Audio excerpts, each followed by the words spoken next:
qualified at my primary, I moved on to Ibenga Secondary School, where I completed my high school. Tell us about your academic profession. So I did a diploma in education, and I taught for just 3 years. Then I was seconded to educational broadcasting. After that, they sent me for training, where I went and did my degree in educational technology.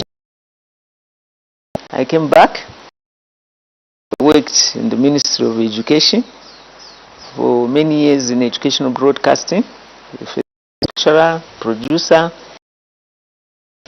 Department of Educational Broadcasting. To the Ministry of Education about it was quite challenging. We did quite a number of things, and I did quite a number. I did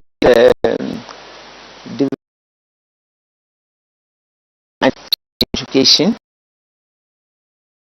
the US, the Institute of the United States, and a number of small courses, and mixing with a lot of people. Developed quite a number of programs, like one you had, the Taonga, Learning at Taonga. I was invited in many countries to go and do a case study. I went to America, I went to India, I went to UK. You know, they followed it up, and I'm so disappointed that after I left, that program is dead, which could have been one of the best programs. Because at whatever time, there is no time you can have enough vacancies.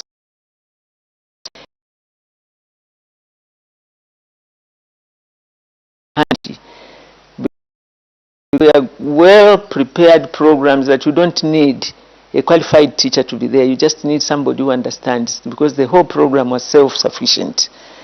And I remember when we did a pilot in Chikuni Monze. We used the Chikuni radio of the Catholics, the Jesuits. The parents started moving children from formal classrooms to Taonga learning centers, because they thought they were learning better, because the teacher was always there. There's nothing like today, teacher has a funeral or whatever. They learned, and they saw that the children were progressing. We just needed to improve on it, and maybe I wanted to link that. My plans were that would be linked to the distance learning from primary, secondary to the university. We could have, you know, and we had a lot of lecturers at the university who supported us a lot, like Professor Lungwangwa, there was John Piri, quite a number. In everything that we do get motivation from other people. What really motivated you to become a member of Parliament and also to become a politician? You know, like I was saying, I was a broadcaster. And in education, we did a lot of things. Like in social studies, that's where you do how people are elected, what form of government, civics, what sort of government people have. And I remember at some time I did a program on how a Zambian MP is elected. And I followed that. We did a lot of campaigns, and I followed the MP we had chosen that time. I remember Parliament, Minister of Education, and so forth. So I could listen from what people were saying in the campaigns and whatever, and I knew that people really needed people to support them. Secondly, in education, I was doing like most of the sensitization programs when they bring a new policy, like when they brought the basic, basic education support program. I did a lot of sensitization programs, and we would go in the villages, and you could see how people are living, that they really needed people to support them. So I said, anyway, let me see what can happen. But even when the President Sata came into politics and had his own party, he's my uncle. Naturally, when somebody starts a party, the relations come in first to help, would help in what he was writing and whatever. And so one day he told me, why don't you go and stand in Mpika? So I told him, I can't win. I haven't been in Mpiga to see people. But, you know, at that time he was trying and he didn't mind whether somebody won or lost. But he sent me there. I went. And I worked very well with people because I knew how to handle people with the programs that I was doing in broadcasting, in educational broadcasting. I traveled the whole country to do programs. And you know, at one time I was doing the programs that we did on education boards when they were introduced. So we were sensitizing people, we were telling people what the boards were, the advantages and so forth. So I moved a lot and I knew the gaps that were there. So when we came back, I wanted to go back to Mpika, because that's where I come from, and I wanted to help with the development. But then the surprising thing is that the teachers in MATERO and everybody, the civil servants, because I just left the civil service, they wanted me to go there, and they were talking, no, we want her to come, what, blah, blah, blah. And my president didn't want me to go there. He wanted me to come and stand in MUNALI. But then the people insisted, so I said, no, I better go and listen to what they are saying. And I mingled with them many times. So even my campaign was a bit different from others because they were calling me. There are people here waiting for you, come and address them, here. And if you remember, I stood with a very, say, a rich person. I've just forgotten his name. He was a businessman. He had bars, he had milling plants, and so forth in the constituency. And people thought he is just a civil servant. I didn't have money, and I was campaigning, walking, talking to people. But there it was. They decided to vote for me. And I must say, I had been a very happy member of Parliament, because I mingled with my people very well. Even the women, I organized workshops for them when I thought they needed to know something. Even when we are going for elections, I organized workshops, the importance of voting, how to vote, and so forth in my constituency. I could bring people to come and talk to them, but I would buy food and drinks, and they would be there. It was good. And even when I became a member of Parliament, I told them, I was very frank with them, I don't want you to follow me at Parliament. And I don't want you to follow me at my house. I'll be in the constituency when you need me. And almost every day, I was in MATERO to attend to problems. And I told the people who were around me, I want everybody in the constituency to know my telephone number so that they could contact me. And before the leaders know what is happening in MATERO, I would be on top of things and I would tell them, there is this thing that's happening there. Go there, or I would rush there. And I built a family in the constituency. And you could see that it's about 14, 15 years since I left. The people of MATERO are always with me. If I have a bereavement, I have a wedding, I also invite them to come. If they have a bereavement, they also inform me, I go. Because we worked very well with them. Women do face a lot of challenges in the political processes and their journey to aspire to become members of Parliament. What are some of the challenges that you encountered in your pursuit to be a member of Parliament for MATERO constituency? One thing is that you must have the confidence. You must be assertive and you must tell them you are one of them. I'll give you one example. When President Manawasa came to the constituency, he was coming to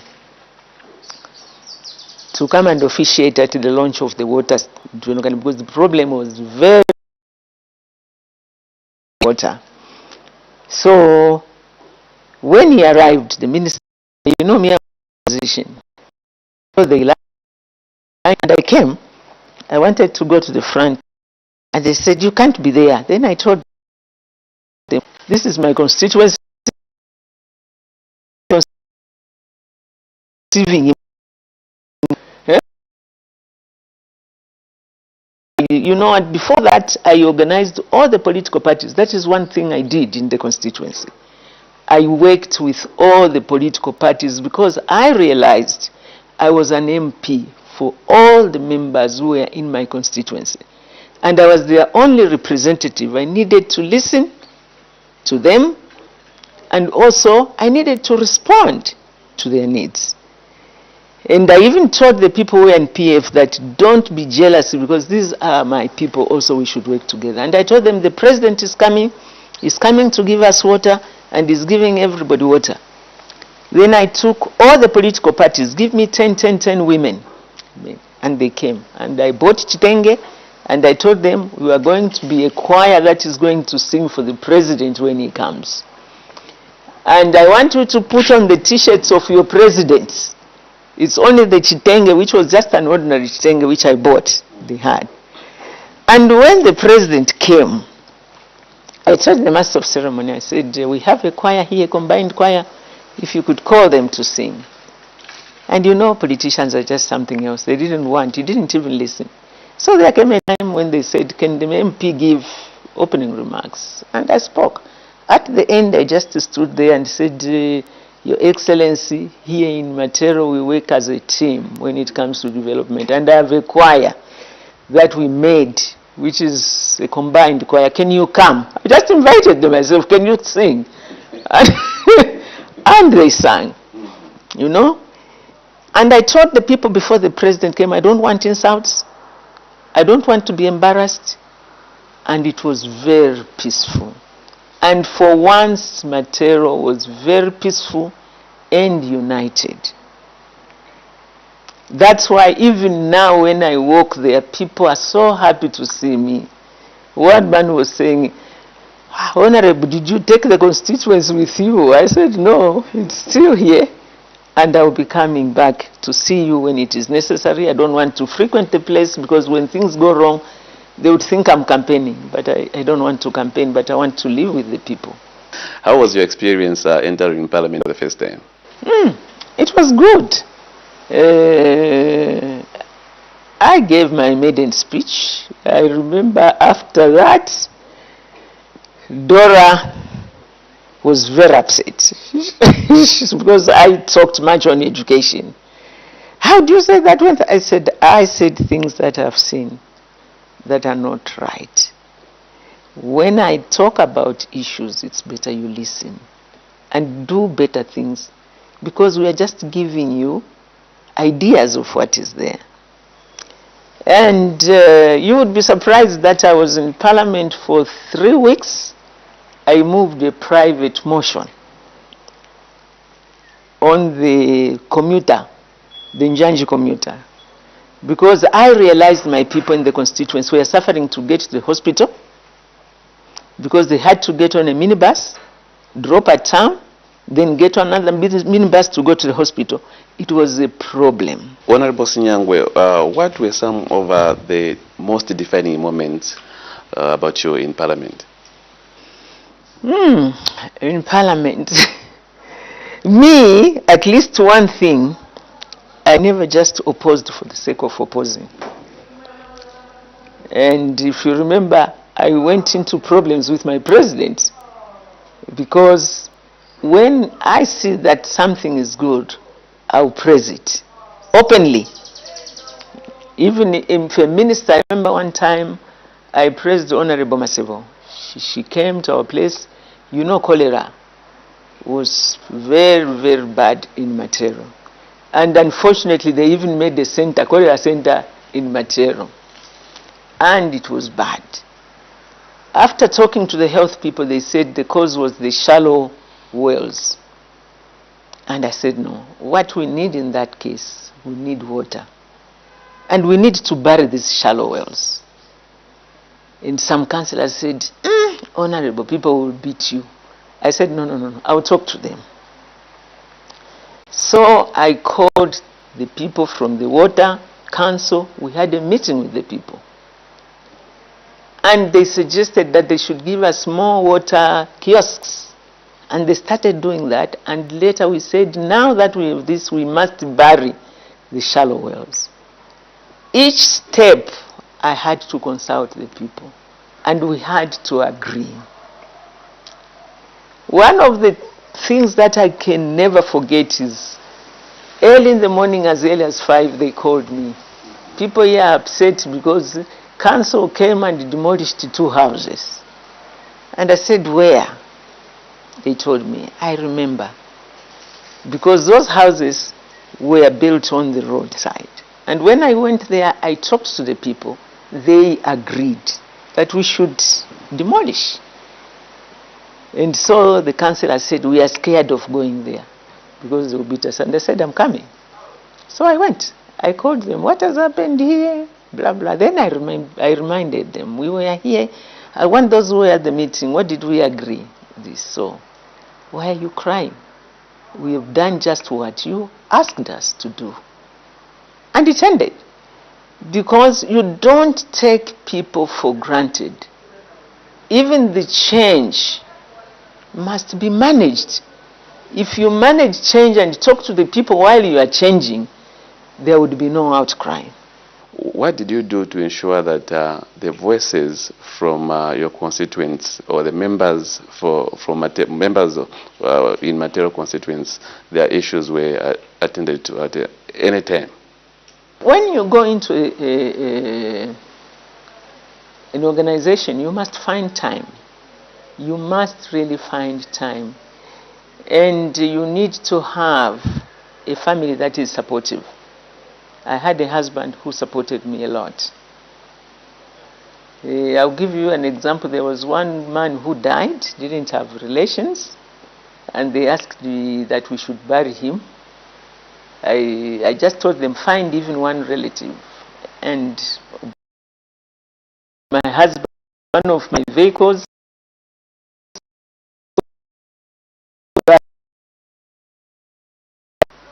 and much more, the love that I received from the constituency encouraged me to be there often.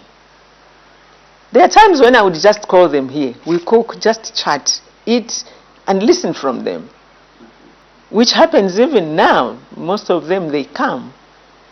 Yeah? They come to visit. Last week, is it last week? Yes. Oh, this week I was... last week I was in MATERO. There was a funeral. One of the members we had died. I went there. And we met and we mingled. I think I'm one of the MPs who go in a constituency feeling free and happy. And the people are happy to see me. The president came and commissioned, and we had piped water. Where there were pit latrines, flash, also increase where people can draw water.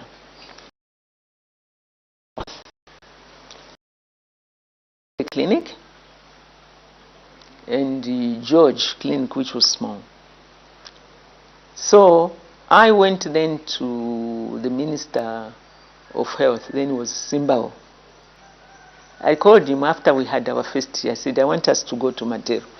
He said, but why should we go? We are still in Parliament. That even that is Parliament. So I asked him. We went to George compound at the clinic. What hit us when we got there? One woman was crying, I came here, my child has just died here, nobody's attending to me, what, and the baby was there. We went in, people complained of sorts of things, and they didn't know that it was the minister. Me, I also disguised myself. Afterwards, that's when I told them, there's also by MP. Then I said, oh, here is the Minister of Health. And he talked to them. In the morning, when we went back to Parliament, he said, if you have any presentations you want, because you are complaining, come, we have a meeting at 8. But make sure you come before 8. If you come even 1 minute after 8, you won't get in.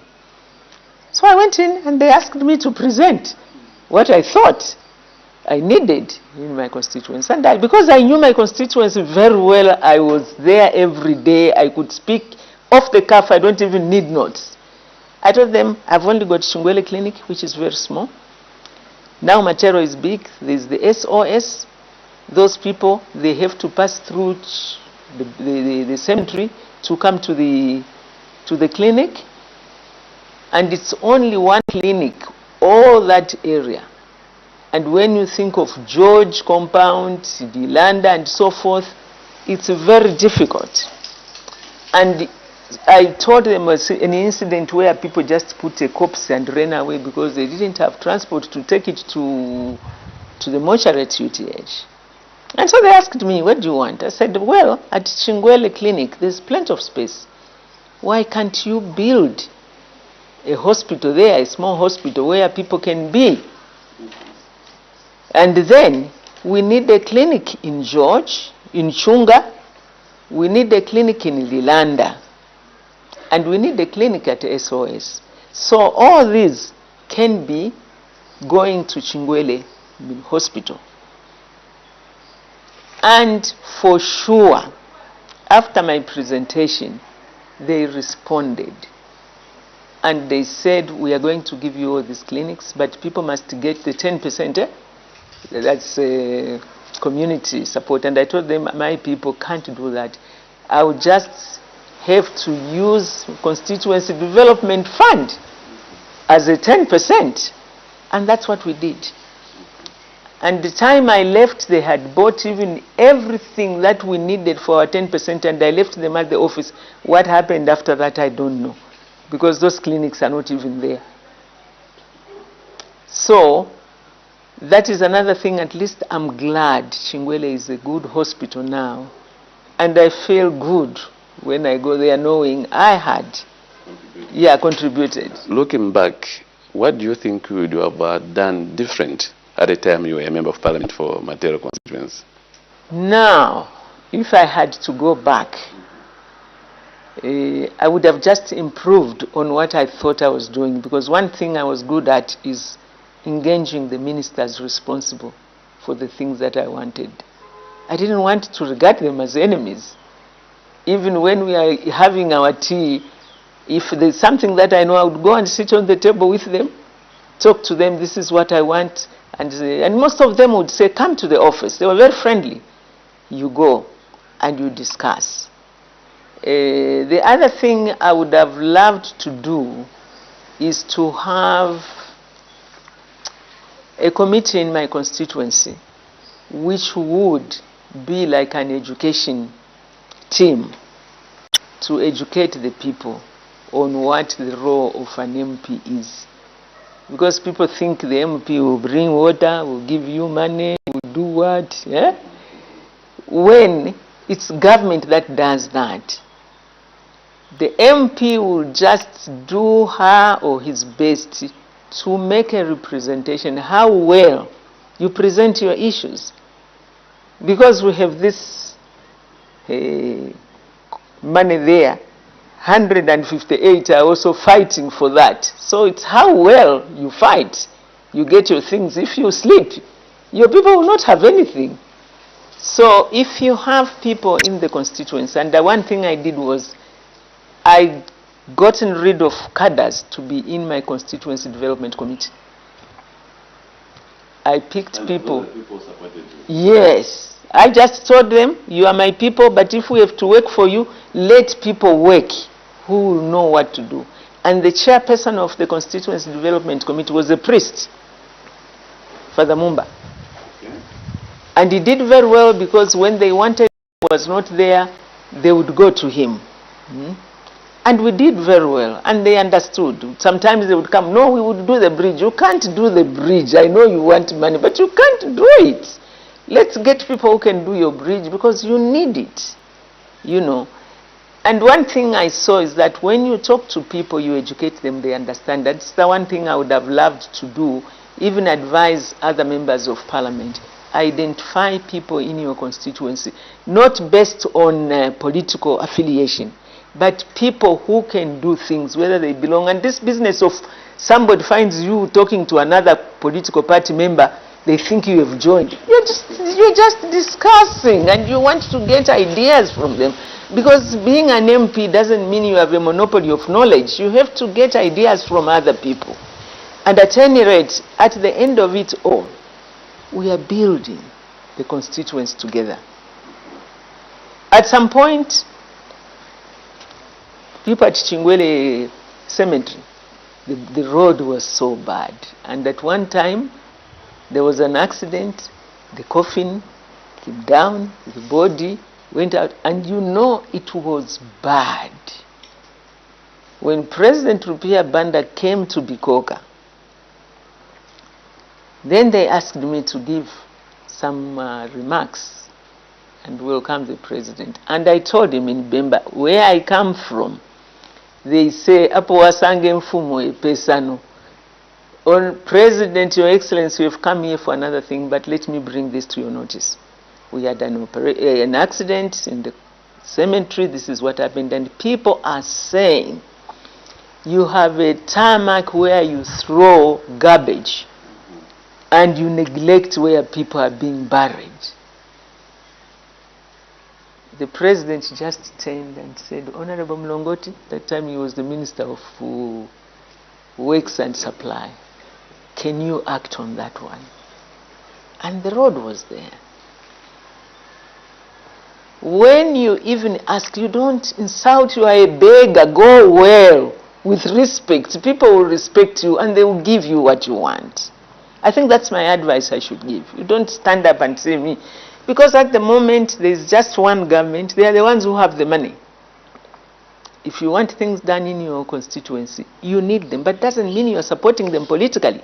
When it comes to politics, that's something else, but when it comes to development, it is also something else. Like even me, I would want to go and see Honorable Masebo. I have a farm in Chongwe. The road is bad. I would want to go and talk to her. She's our MP. She has to listen from us. We've seen a lot of young people wanting to aspire to be members of parliament, councillors, and as well as presidents. What advice do you have for them? Yeah, it's good to have young people. But I would just advise them that once you want to come to be in leadership positions, don't come with pride of saying, we don't want these old people. The old people have experience, they've seen a lot of things. Befriend them, listen from them, learn from them so that you can take over. Because all of a sudden, if they all just came at one go and say, it's just a government of just young people. Oof. You know, they are very ambitious. They are strong, which is good. You would want them to be there, but they should also come in gradually. Yeah? Learn and take over. You can't have the present without the past. You need to be with the elderly. What are some of the light moments that you do remember in the House? We had people who were hilarious in Parliament. Like we had the late Honorable Teta Mashimba. I don't know whether you remember him. Maybe you were too young. We had people like Mlongoti, even Mpombo. You know, he comes out with his English and whatever, bombarding you with words. And I remember at one time when we were discussing President Levi Mwanawasa, you know, he died while he was in Parliament. You know that motion they bring. I debated, I remember. That is one thing I can remember. And Mr. Honorable Hachipuka came out and said, Honorable, you made me cry the way you talked about President Mwanawasa. Because I think in his approach, he really brought us together, the president. He did.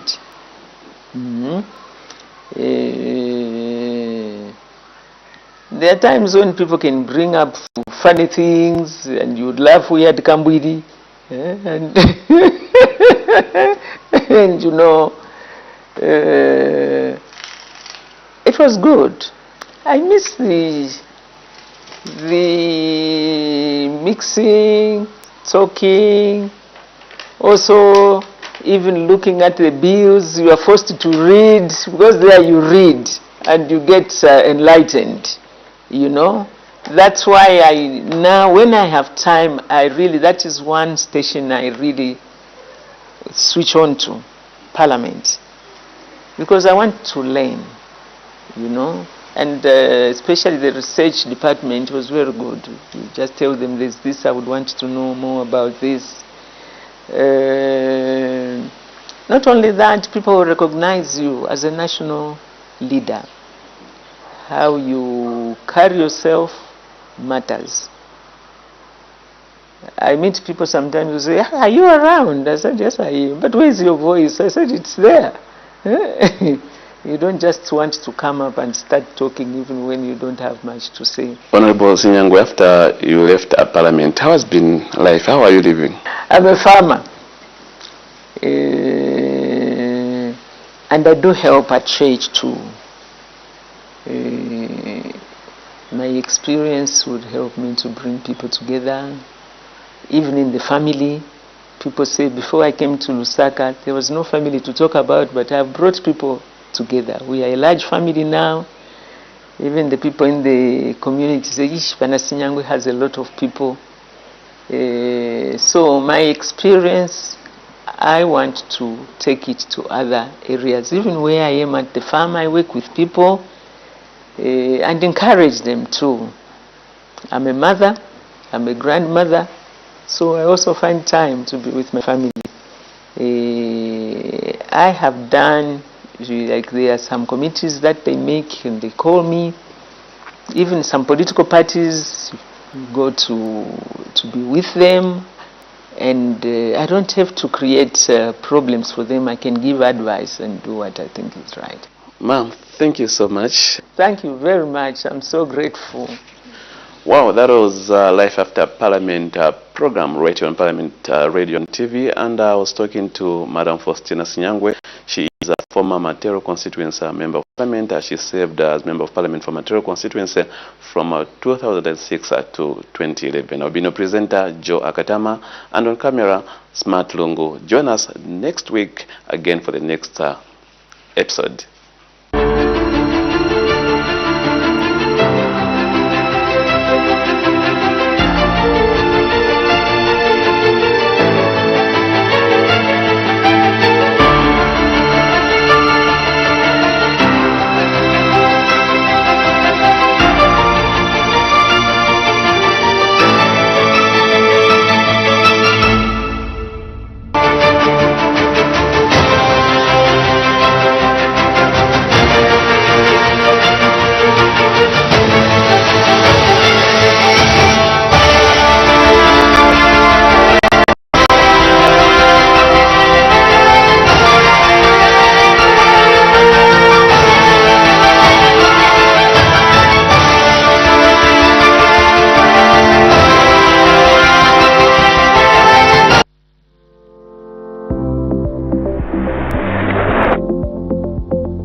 Parliament TV, bringing Parliament closer to you. Her Honor, the Vice President's question time. Questions for oral answer understanding order number 76. For a matter to be admitted, it has to be of recent occurrence. Continue watching Parliament TV, a channel dedicated to bring Parliament closer to you. What's better than your bestie? A bestie with blockbusters and bedtime cartoons.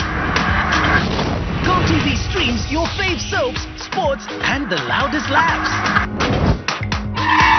No extra charge, just internet connection. Your shows, your vibes, your anytime, anywhere bestie. GoTV Stream. Download it now.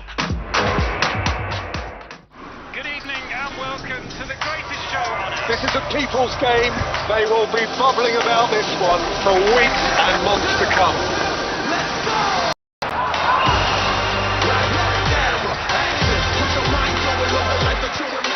Wherever you are, whatever your reason, it's on SuperSport all season long. Reconnect to DSTV Compact and GoTV Super Plus today and get the best football on us.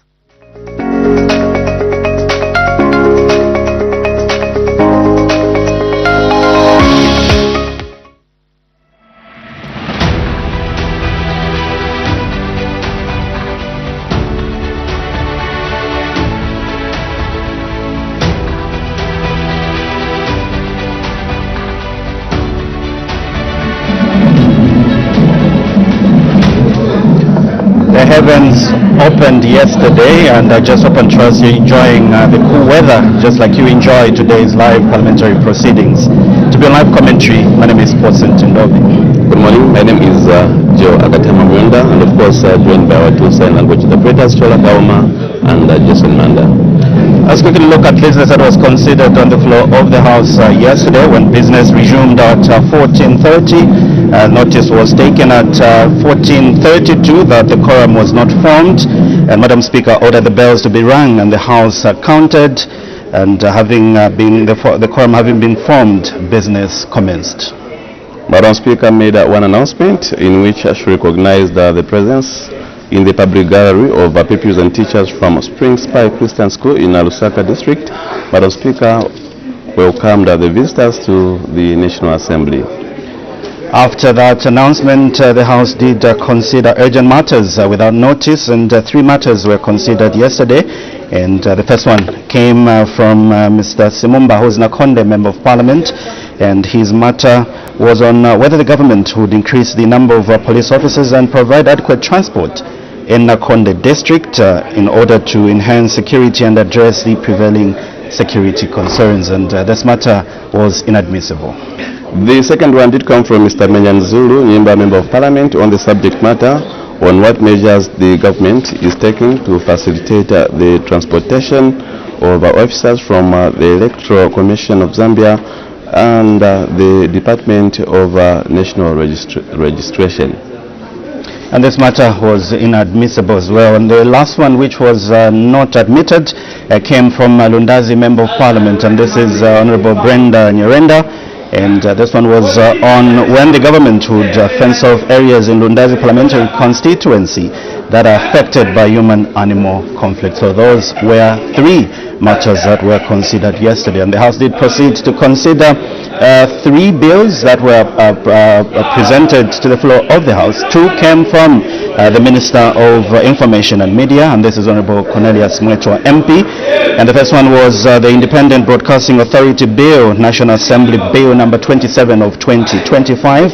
And this bill seeks to continue the existence of the Independent Broadcasting Authority and redefine its functions, reconstitute the board of the Independent Broadcasting Authority and redefine its functions, regulate the broadcasting industry in the Republic, provide for pluralism and diversity in the broadcasting industry, repeal and replace the Independent Broadcasting Authority Act of 2002, and provide for matters connected with or incidental to the foregoing.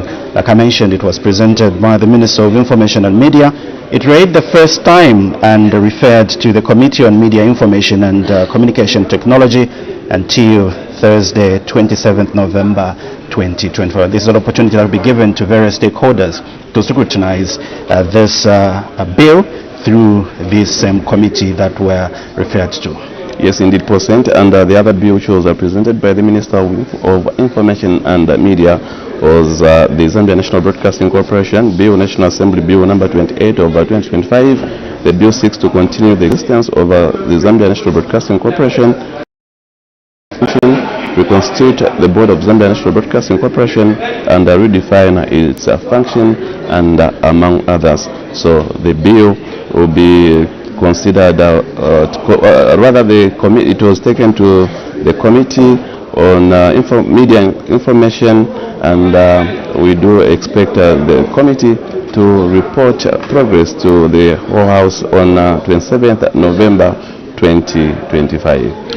The Minister of Justice, Honorable Princess Kasune, did present another bill entitled the Criminal Procedure Code Amendment Bill National Assembly Bill number 29 of 2025, which read the first time. And this bill seeks to amend the Criminal Procedure Code, Chapter 88 of the laws of Zambia. And it was read the first time and referred to the Committee on Legal Affairs, Human Rights and Governance until Thursday, 27th November 2025. And remember, like I mentioned earlier on, this is opportunity given to various stakeholders and the committee to scrutinize this bill before 27th of November 2025. Joe, there were consideration of questions for oral answer, number 55 to 57, understanding order 8.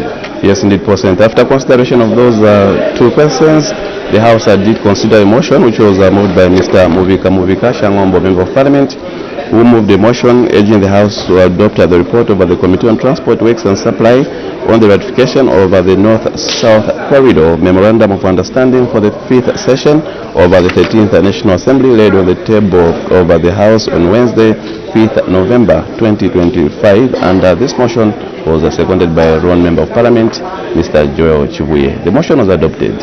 The House also did consider another bill, that's the Small Claims Court Amendment Bill, National Assembly Bill number 16 of 2025, read the second time and committed to the Committee of the whole House, and it was the Minister of Justice who is the mover of this motion, and committee work to be considered on Tuesday, 11th of November 2025. Thereafter, there was resumption of a debate on the motion of supply. This was the motion of 4th November 2025, which was moved by Finance and National Planning Minister Dr. Stumbeko Msokotwane, that the House resolve into Committee of Supply over estimates on revenue and expenditure for the year 1st January 2026 to 31st December 2026, presented to the National Assembly in September 2025. And later it was taken note at 1701 that quorum was not formed.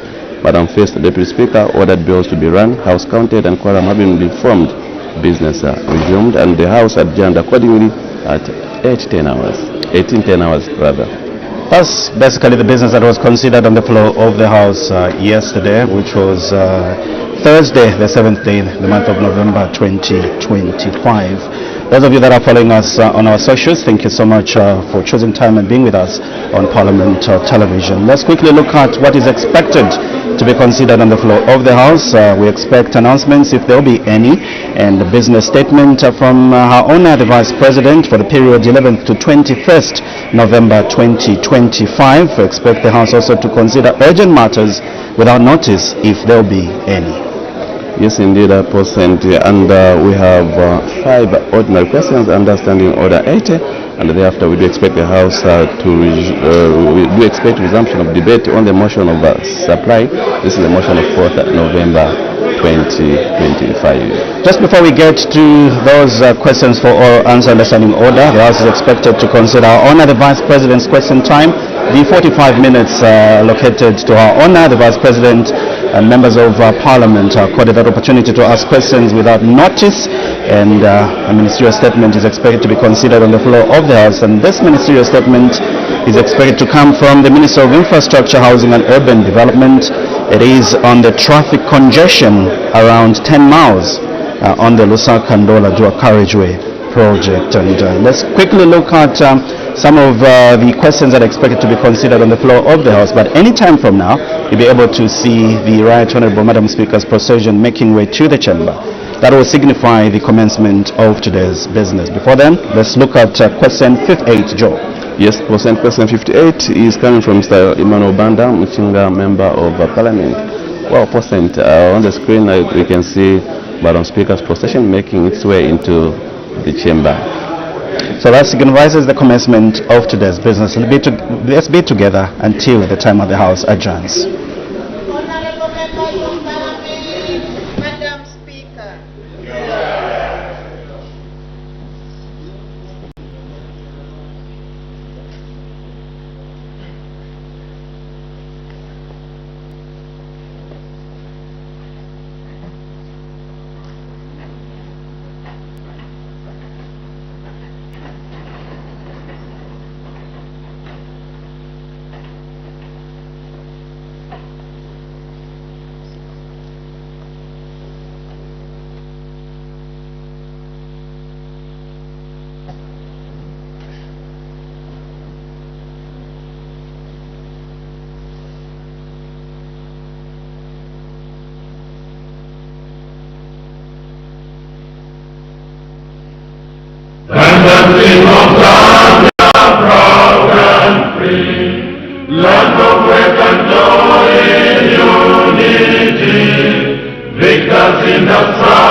Africa is our own motherland, fashioned with and blessed by those who blend.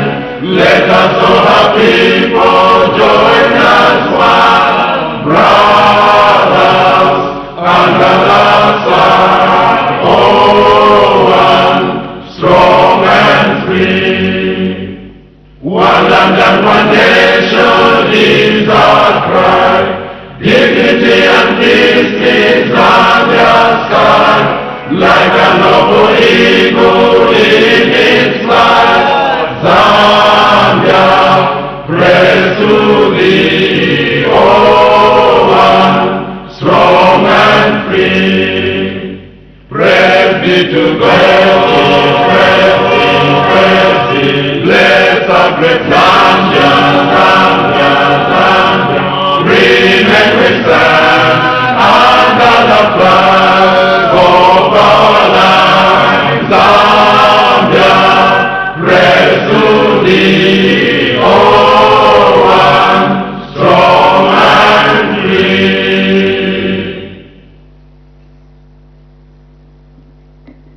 Prayer.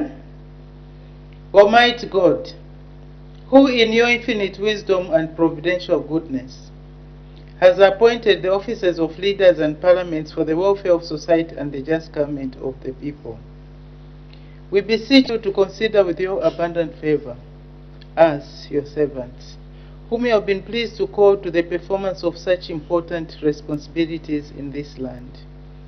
Let your blessing descend upon us here in Parliament assembled, and grant that we may, as in your presence, treat and consider all matters that shall come under our deliberation, in so just and faithful a manner, as to promote your honor and glory, and to advance the peace, prosperity, and welfare of our country, and of those whose interests you have committed to our charge. Amen.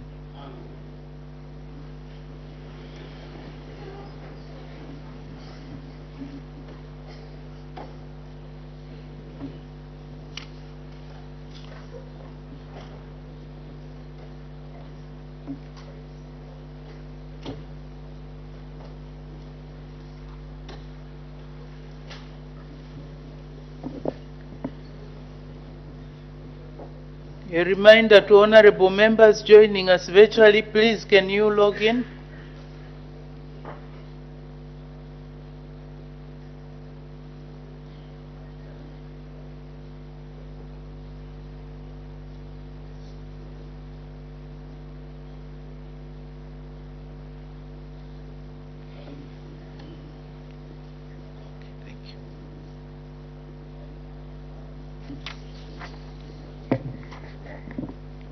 Honorable members, I have one announcement to make.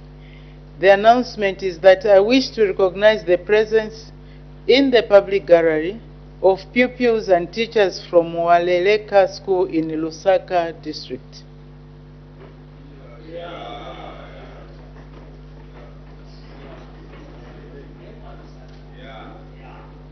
On behalf of the National Assembly of Zambia, I warmly welcome our visitors in our midst. I thank you, most welcome. You may take your seats.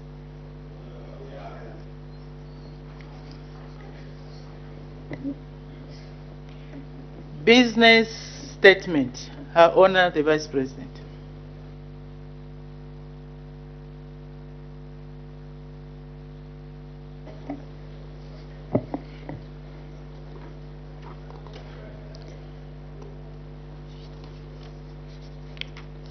Madam Speaker, I wish to inform the House that the House Business Committee met on Thursday, 6th November 2025, to determine and schedule business of the House for the period 11th to 21st November 2025. Madam Speaker, the House Business Committee resolved to lay before the House business for consideration in the next 2 weeks as set out below. A. Announcements. The Honorable Speaker may make announcements if there be any. B. Rulings. The Honorable Speaker will render rulings if there be any. C. Ministerial statements Honorable Ministers will render ministerial statements on topical issues if there will be any. D. Reports on international conferences. The following reports on international conferences will be considered. Report on Commonwealth Parliamentary Association, CPA. On the subject matter for consideration will be report of the Zambian delegation to the 6th Commonwealth Parliamentary Conference held in Bridgetown, Barbados, from 5th to 12th October 2025. This will be considered on 14th of November 2025. The other report is on Interparliamentary Union, IPU. The report is on the Zambian delegation to the 51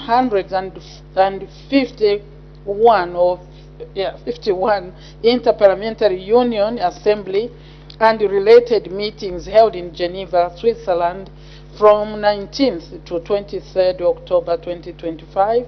This will be considered on 18th November 2025. E. Bills. The following bills will be considered. The name of the bill, the Closed Circuit Television Public Protection Bill, National Assembly Bill number 1 of 2025. This will be second reading, which will be considered on the 12th of November 2025. The other bill is the Teaching Profession Bill, National Assembly Bill number 14, 2025. Second reading, 21st November 2025 will be the consideration date. Then the Small Claims Court Amendment Bill, National Assembly Bill number 16 of 2025. This will be committee stage on the 11th of November 2025. Then the Cotton Bill, National Assembly Bill number 12. That will be committee stage and will be considered on the 12th of November 2025. F. Parliamentary Committees reports. The following committee reports will be considered during the period. Youth, Sport and Child Matters Committee on the subject of ratification of the optional protocols on the involvement of children in armed conflicts. This will be considered on 13th November 2025. G. Private members' motions. The following private members' motions will be presented during the period. The name of the honorable member, the subject matter and date. Mr. Ekatakwe, MP, will present the motion to introduce a legal and policy framework to regulate the provision of in vitro fertilization, IVF, and fertility services. This will be considered on 12th November 2025. Mr. Esichanda, MP, will also present a motion to introduce optional access to lump sum retirement benefits under NAPSA. This will be considered on 12th November 2025. Mr. M. Chinkoli, MP, will present a motion to regulate the conduct of funerals for heads of the 3 arms of government.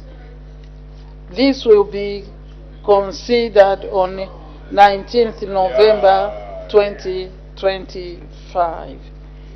Mr. Sikangombe, MP, will present a motion to set up livestock farming blocks in provinces with low cattle stock. This will be considered on 19th November 2025. H. Questions.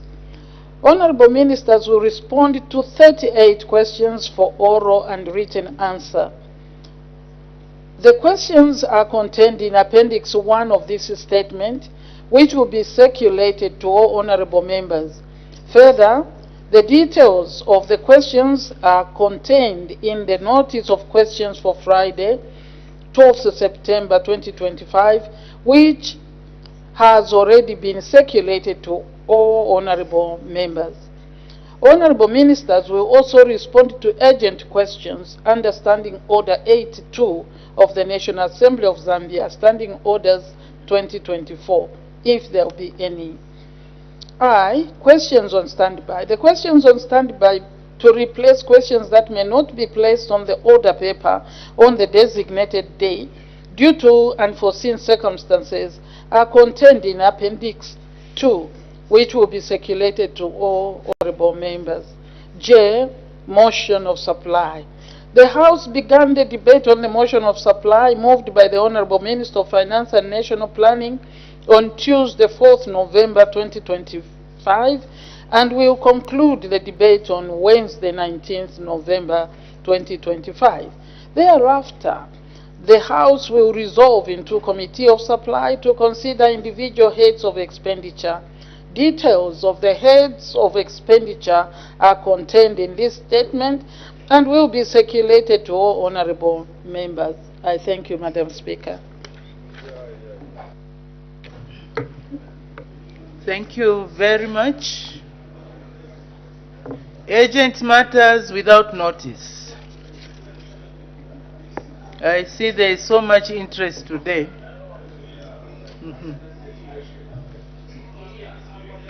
Are we skipping urgent matters without notice? Okay, may the honorable members who have urgent matters without notice indicate. The honorable member for Dudumwezi. Madam Speaker, thank you very much for giving me an opportunity to raise a matter without notice to Her Honor the Vice President. Your Honor the Vice President, your farmers are almost panicking because our government, through the Ministry of Agriculture, has not yet allowed our farmers to start contributing towards FISIP. And a number of them are holding their 400 kwachas. When will government allow our farmers to start contributing or depositing so that they can quickly access the inputs for 2025-2026 season? I thank you very much, Madam Speaker. That is a question now. I thought you could have reserved it to be asked a specific question. Actually, I was going to, before we start the next item, I will remind the members on the nature of questions that will be asked. Anyway, the honorable member for Dudumwezi has raised an important issue. The farmers need to be kept abreast on what is happening. So if the time schedule, I'm sure the honorable Minister of Agriculture is listening, they should be given a time schedule on what needs to be done when, so that they are not left behind. It's a question, but I'm sure the Honorable Minister of Agriculture has taken note so that he can give a specific schedule to the farmers on what needs to be done and when, so that people don't start panicking. We have started receiving some rains, and for a farmer, when the rain starts, they start panicking, they start want to planting and all those. So let's settle their fears. So it's not admitted, but thank you for raising. It's an important issue, and I'm sure the Honorable Minister of Agriculture has taken note. The next one, urgent matters without notice. Do we have any other urgent matter without notice? The Honorable Member for Mukushi South, then it will be followed by Honorable Member for Lumezi. Madam Speaker, thank you so much. And my urgent matter without notice goes to the Minister of Agriculture. I can see he's not in the chamber, therefore I will direct it to our Honor the Vice President. Madam Speaker, yesterday I was in the constituency, and the Minister of Agriculture was here saying that he has released 2 billion kwacha to pay the farmers that supplied maize. My farmers in the constituency have not received anything, Madam Speaker. 2% of the farmers in my constituency have received. However, is the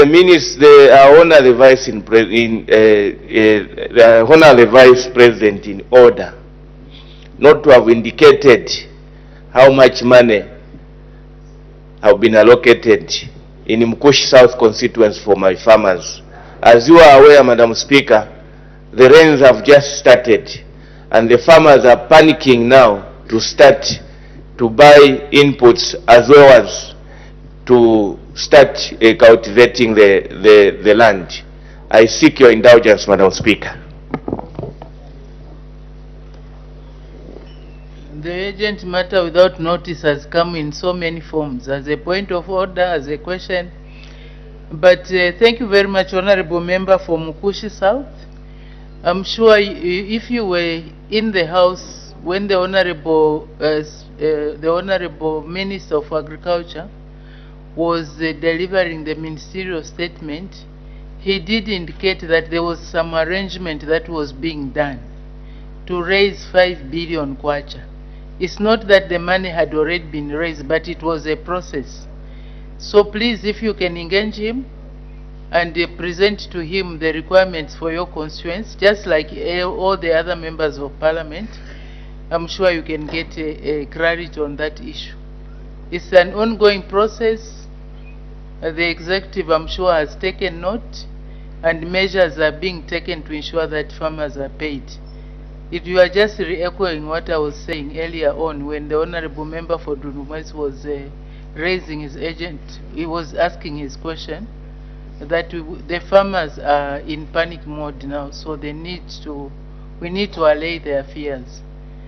So the matter is not admitted, but I'm sure it has been taken, what you have raised has been taken note of.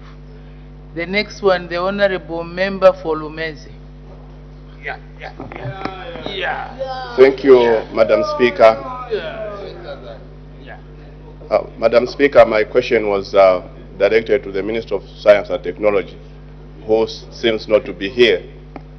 I will direct it to Her Honor, the Vice President. Madam Speaker, you are aware in this modern world, communication is very important.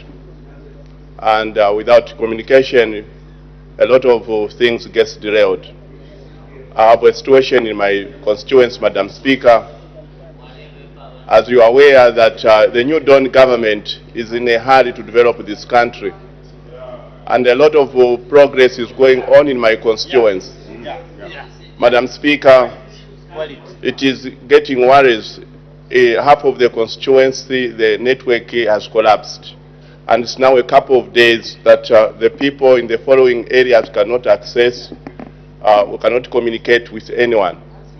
In Chivande, under Mwanya Chiefdom, in Kazembe, in Chitungulu, the network provider, there is no network, and the network provider is Zamtel. And the people in that area are wondering as to when they will have network. So there is need to restore network in these chiefdoms.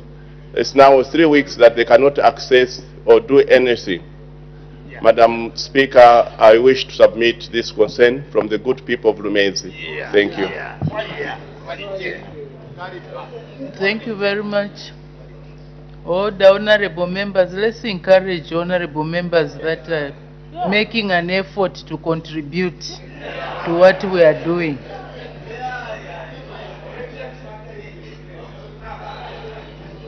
Thank you very much. The issue of communication towers, the Honorable Minister of Science and Technology was in this House and assured the honorable members and even asked them to identify sites. He has not come back to brief us on how far he has gone. And also the issue of communication, especially in the rural areas, now that the government is trying to pay people social cash transfer, food for work, and all those, they need to use mobile services. I think it's only fair that the Honorable Minister of Science and Technology comes with an update on how far he has gone with the installation of these towers. There was also the aspect that if there's only Airtel or Zamtel in one area, the prospects of roaming between the service providers will also be made available. We also need to be updated on that.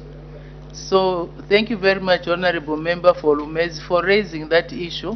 It will give the Honorable Minister of Science and Technology to come back to the House and update the House. And through this House, the people of Zambia, on how far we have gone with the installation of communication towers and the roaming in between networks.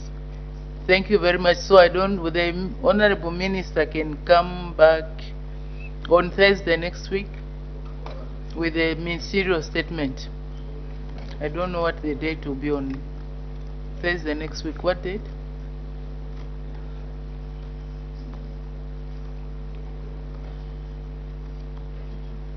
So 13th September, Thursday next week, the Honorable Minister of Science and Technology to come back to the House with that statement. Thank you very much. Oh, November. Oh, I don't know. Sorry, I apologize. I'm going backwards. It's the Honorable Member from Mukushi South who wants me to go backwards. Thank you very much. It was on a lighter note, Honorable Member. So, before we move to the next item, just a reminder to the Honorable Members that are directed to Her Honor the Vice President. In accordance with the Standing Order 78, which reads, a question shall be directed to the Vice President and shall only relate to the ministerial or public affairs with which the Vice President is responsible officially. So let's not ask specific questions. Let's ask questions that touch on policy.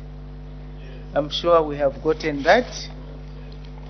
With that, it's Her Honor's question time. Her Honor, the Vice President's question time.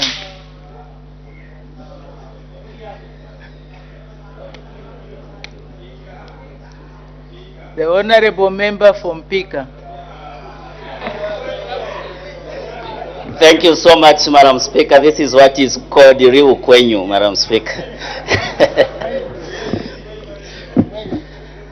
I honor the Vice President. Good morning. Your government has now become a quadro F government. Failed promises, fake narratives, fear of politics, and foreign dependence. Economic decisions are increasingly shaped by external influence from institutions such as the International Monetary Fund. On failed promises, you promised the Zambian people that you would fix the economy, you would change their lives. My question to you, Her Honor the Vice President, is 4 years in power.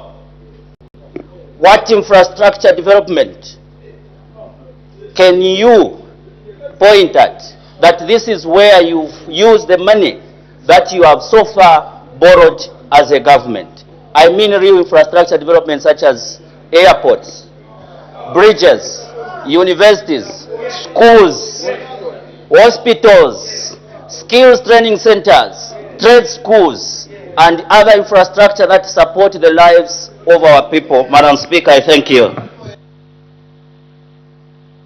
Thank you very much, Her Honor the Vice President.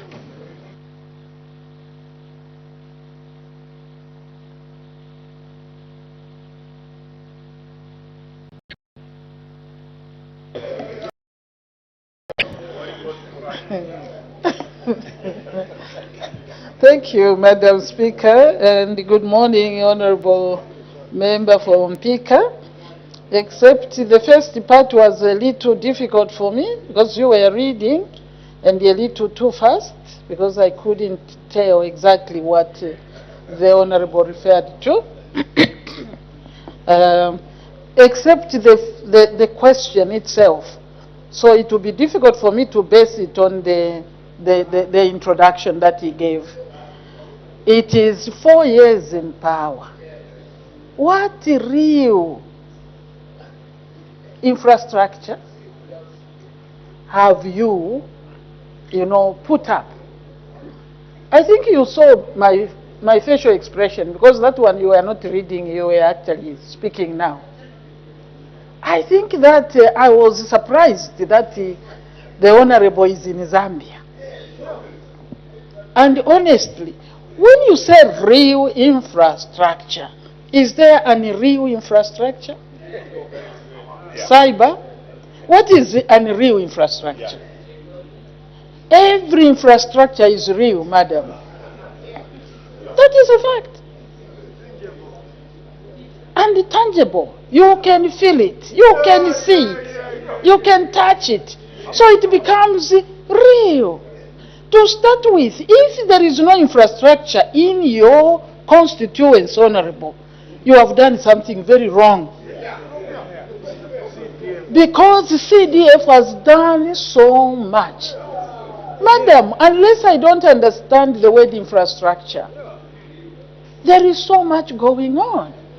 Yesterday we listened to a debate from the Honorable Member for Mwandi, how she came out on what CDF has done in infrastructure development in the constituents. So, Honorable, you are on your own. If people of Mpika reject you, because they have been given the power to decide on the infrastructure priority within the constituents. There are many other things that have been done beyond the CDF. I think the closest airport is Kasama. Is that not something? International airport. Standard from gravel. Kasama.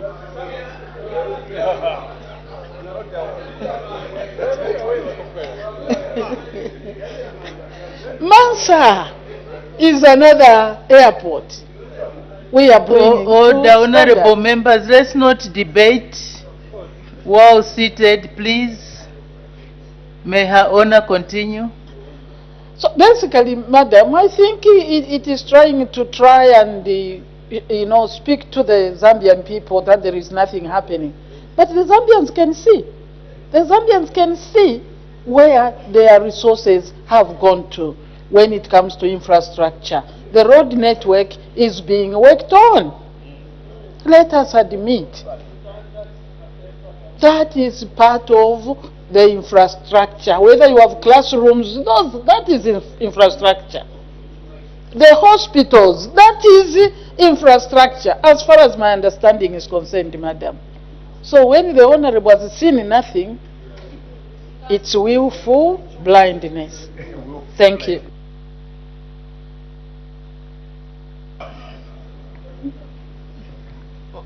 Now that the Honorable Minister of Health is here, we might need some specs for a number of people.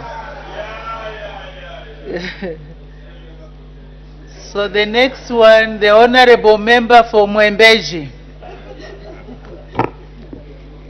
Thank you, Madam Speaker. Good morning, Your Honor. Your Honor, the elephant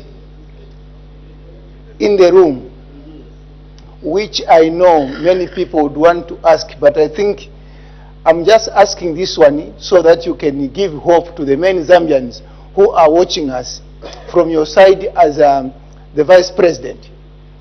Madam Speaker, the issue of electricity, I know that the government is trying to put a lot of interventions. We are also being affected. It's not only the opposition, but us. Therefore, we need to give hope to our people. I know a lot of things are happening.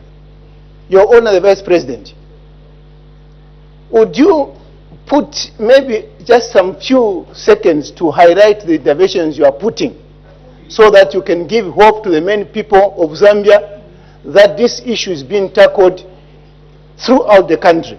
I thank you, Madam Speaker. Thank you, Her Honor, the Vice President.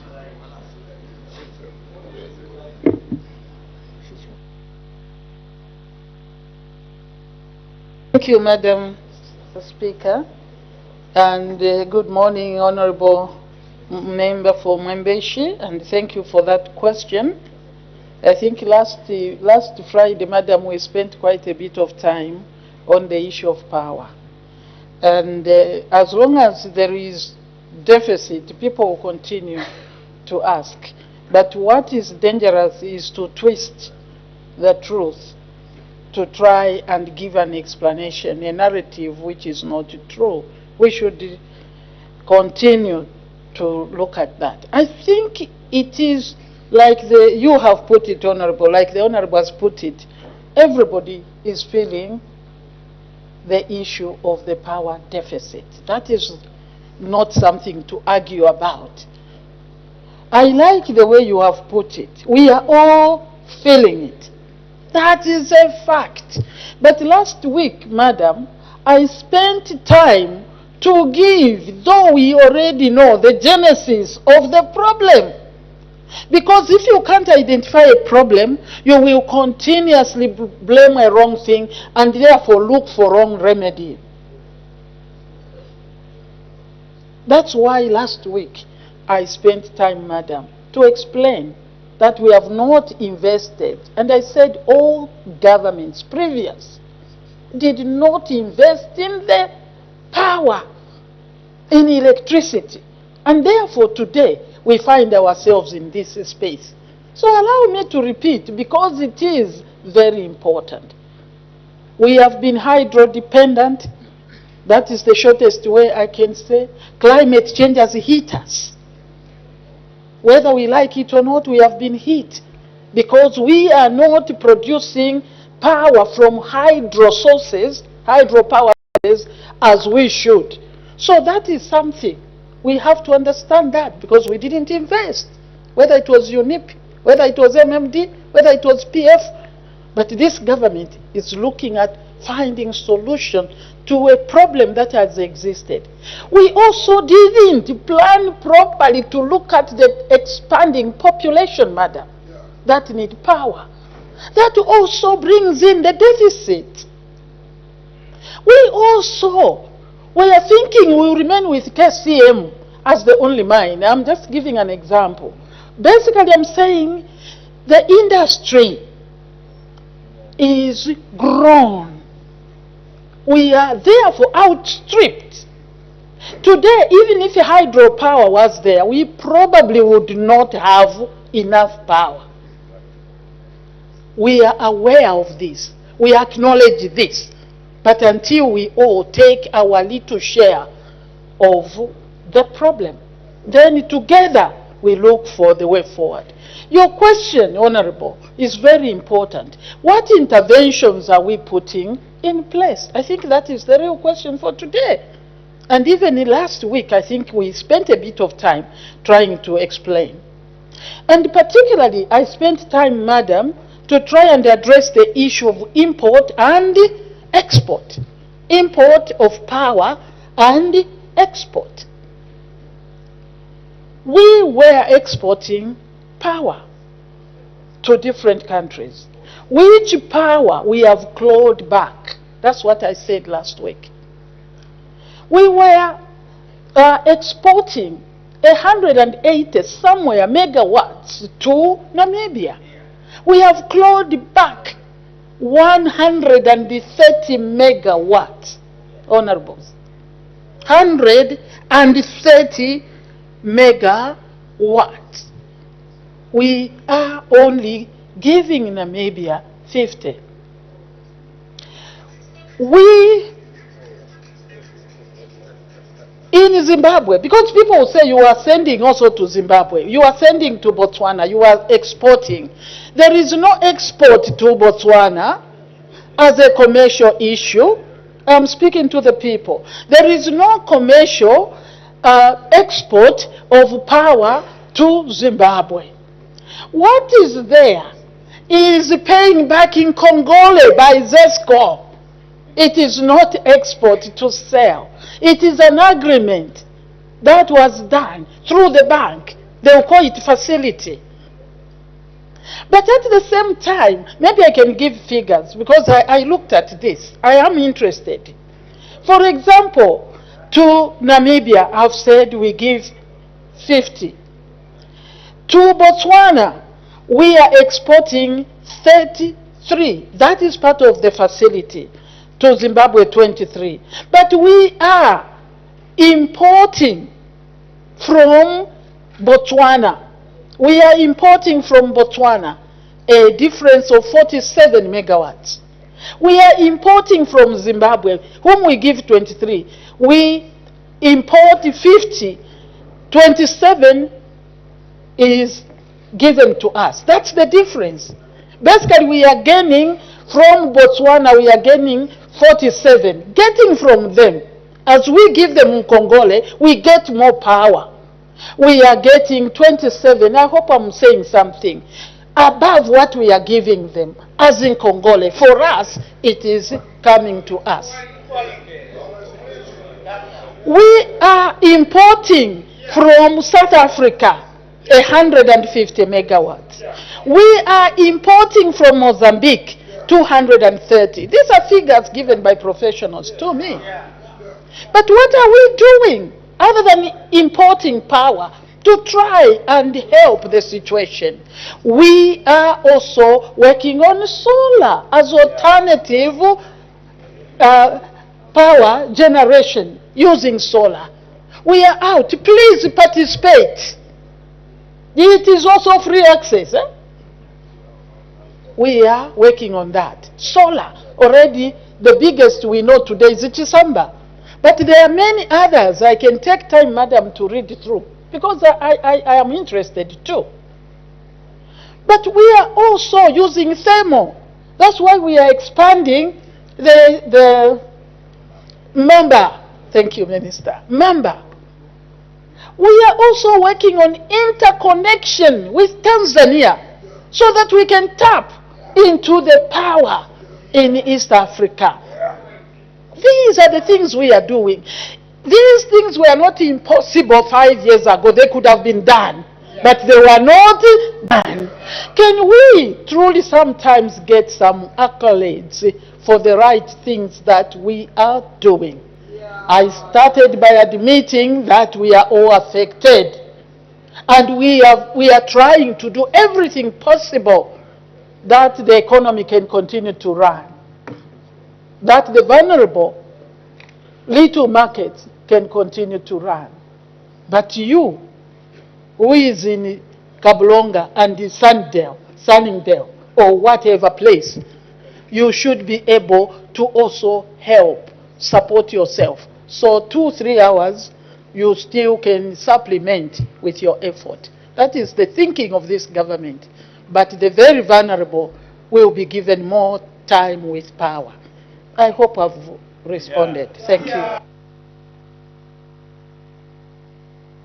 Thank you very much. The Honorable Member for Katombola, to be followed by the Honorable Member for Bangweulu, who is joining us virtually. Please, Honorable Member for Bangweulu, get ready. Thank you very much, Madam Speaker, for the opportunity. Your Honor, the Vice President, good morning to you from the good people of Katombola constituency.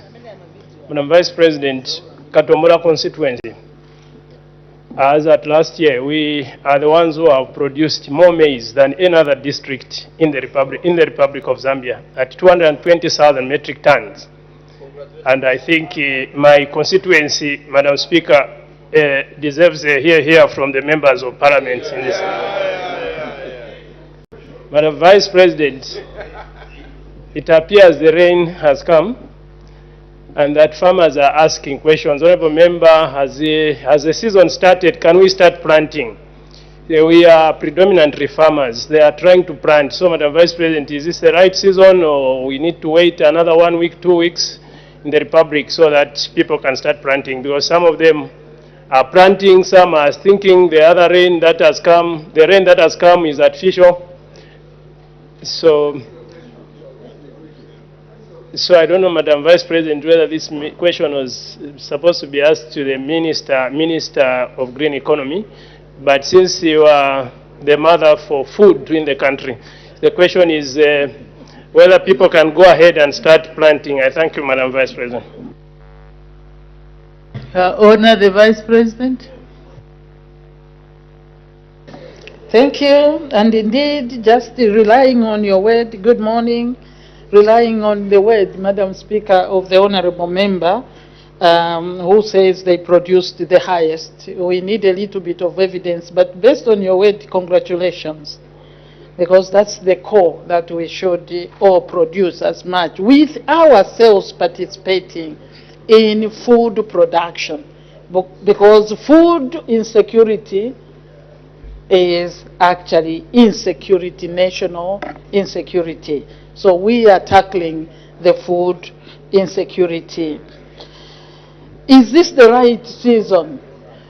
To start with, I would also go too far to say this week you can plant, next week. I don't have that kind of information.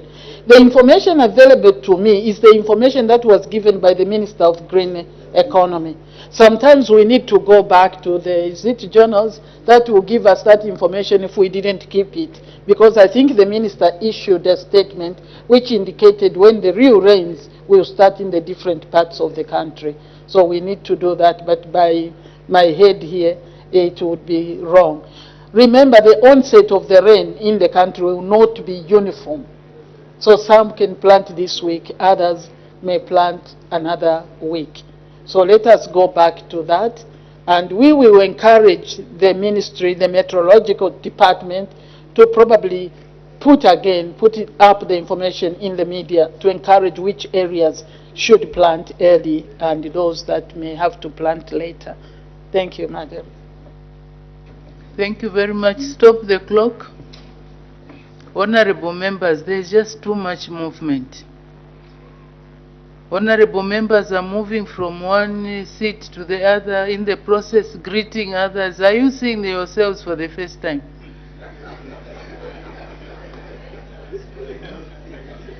This habit is distracting. It's actually distracting me from listening to the answers and the questions. Because members are moving, others are being tutored, others are being... I mean, we can't have that kind of... There is no order like that where we are talking about serious issues.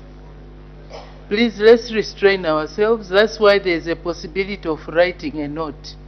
And the rules requires that when you come in, if you come in late, come in quietly without disrupting the proceedings. So let's desist from this.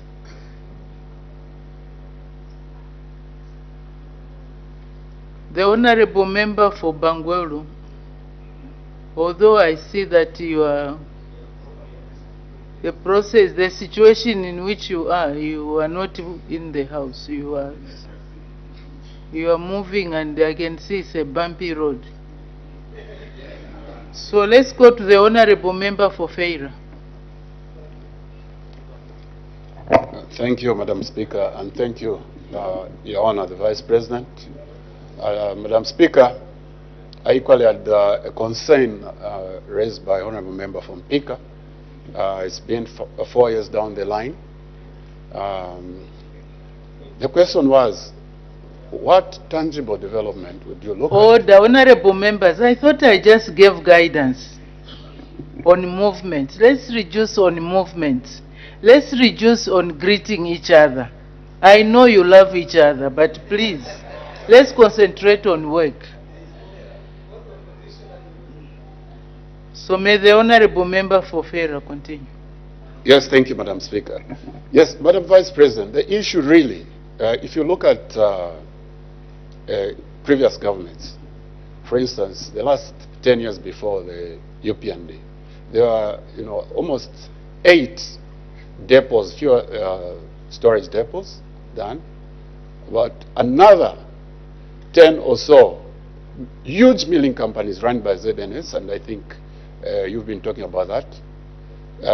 3 international airports in Lusaka, Livingstone, and Ndola. Those are the projects we are looking at. And these were done when CDF was at 1.4. Further, there were almost 3,600 kilometers of bituminous road. Further to that, there are a number of hospitals. Look at Levy. No, I'm coming to the question. Levy Hospital plus the university. Those are the huge projects. So the question is, outside, yes, there's been 1 by 3, 1 by 1, pit latrines done under CDF, boreholes and so on. At least, if we look at, small town water reticulation, we can say something. Now, would you tell this House and the nation, in the manner that I've raised those issues under previous governments, what really is there to speak about, other than, these supplementary, in fact, those are supposed to be supplementary developmental projects. There are no major projects. For instance, a country like Ethiopia has just pumped in 5 billion locally resourced to have 5,000 megawatts of a power station. Those are the issues we're looking at. I thank you, Madam Speaker. And I seek a comment. Her Honor, the Vice President. Honorable Member from Pika. Huh? Is it a disease or what? That's what we call in laws kuti wakula yomwe ndiniyena. Her Honor, the Vice President, I'm just saying maybe this gentleman is not okay, he's sick. Her Honor, the Vice President.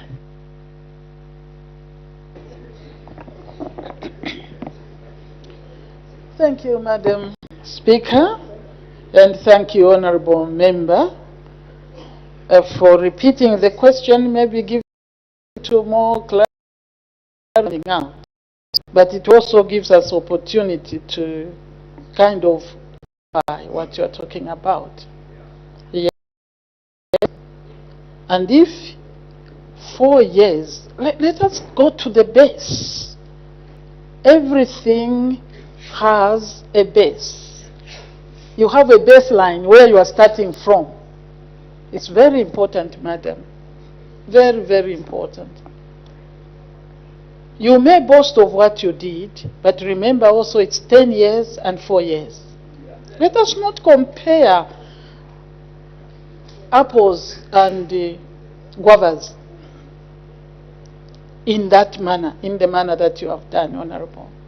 You have to look at where did you start from? Where did the previous government start from? The previous government, you bring things that make me feel, bad to talk about, but those are realities. The previous government started from a very strong economy, a booming economy, a growing economy. That one is reality. It is not like you now say figures don't lie. You can go back and see what was the growth rate. You draw the graph. We'll show the economy was growing and the development was coming. Every government, I appreciate, has its own priority. And the previous government came in, whatever their priority was money in the pockets. That was one of the priorities. Money in whose pockets? That is something we can discuss. Maybe that was a success, because we can't tell those pockets. There are things you may talk to, for example, the infrastructure, the road network. I can't start arguing, the minister is here. But where are those, particularly real roads, that are existing still in a good status? Do you understand? Quality matters too. Quality matters too, colleagues. We are all Zambians. Let us realize where we made mistakes. Let us move on. Some roads may have been done, but the quality was not there. Today, you also look at the expense on the infrastructure you are referring to. You don't just look at, the quality, the expense, the fact that some of the things were done and not paid for. Do you know the payment goes on for a number of projects? And therefore, if you think paying debt is not important, is not part of that infrastructure, so we can claim that infrastructure that we are paying for. It is within this plan. It is within the budget of this government, madam.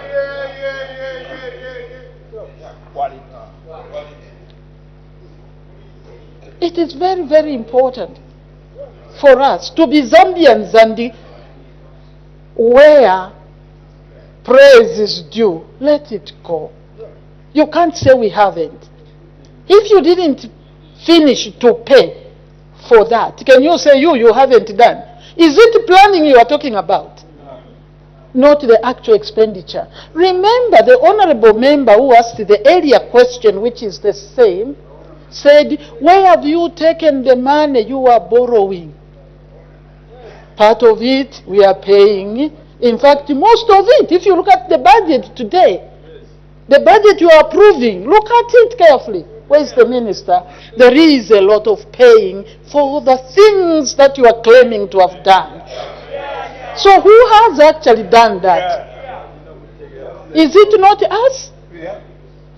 Colleagues, this government is working holistically, systematically, and what is the word? Methodically.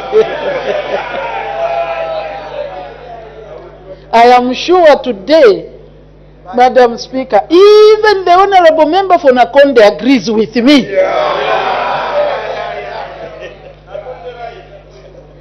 We don't have to continuously have this conversation.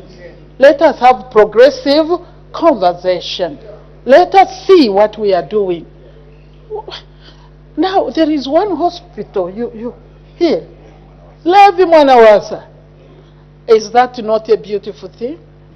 But what I said when I was responding to the Honorable Fompika still stands. We are there. Look at Ndola. Lusaka and Ndola. Dual carriageway. We are talking of 4 years against 10 years. Wait. For you, come and ask that question after 10 years of this leadership of President Hakainde Hichilema. Come and ask, and look at your country then. You'll be proud to be Zambian. You should be proud to be Zambian under this leadership today. Thank you, Madam. Thank you very much, the Honorable Member for Shangombo. Thank you very much, Madam Speaker. Madam Speaker, had the UPND government taken over power from the MMD in 2011, the people of Shangombo would have received the tarmac road by now. Madam Speaker, the people of Shangombo through me are complaining as to when this government is going to consider extending the road from Sioma to Shangombo. Because they have seen that here in Lusaka is not Zambia, Madam Speaker.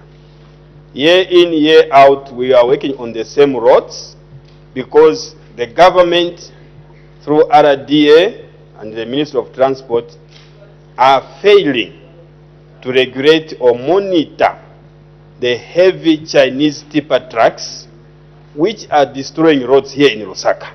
Because Lusaka is a construction site, just like many other parts of Zambia.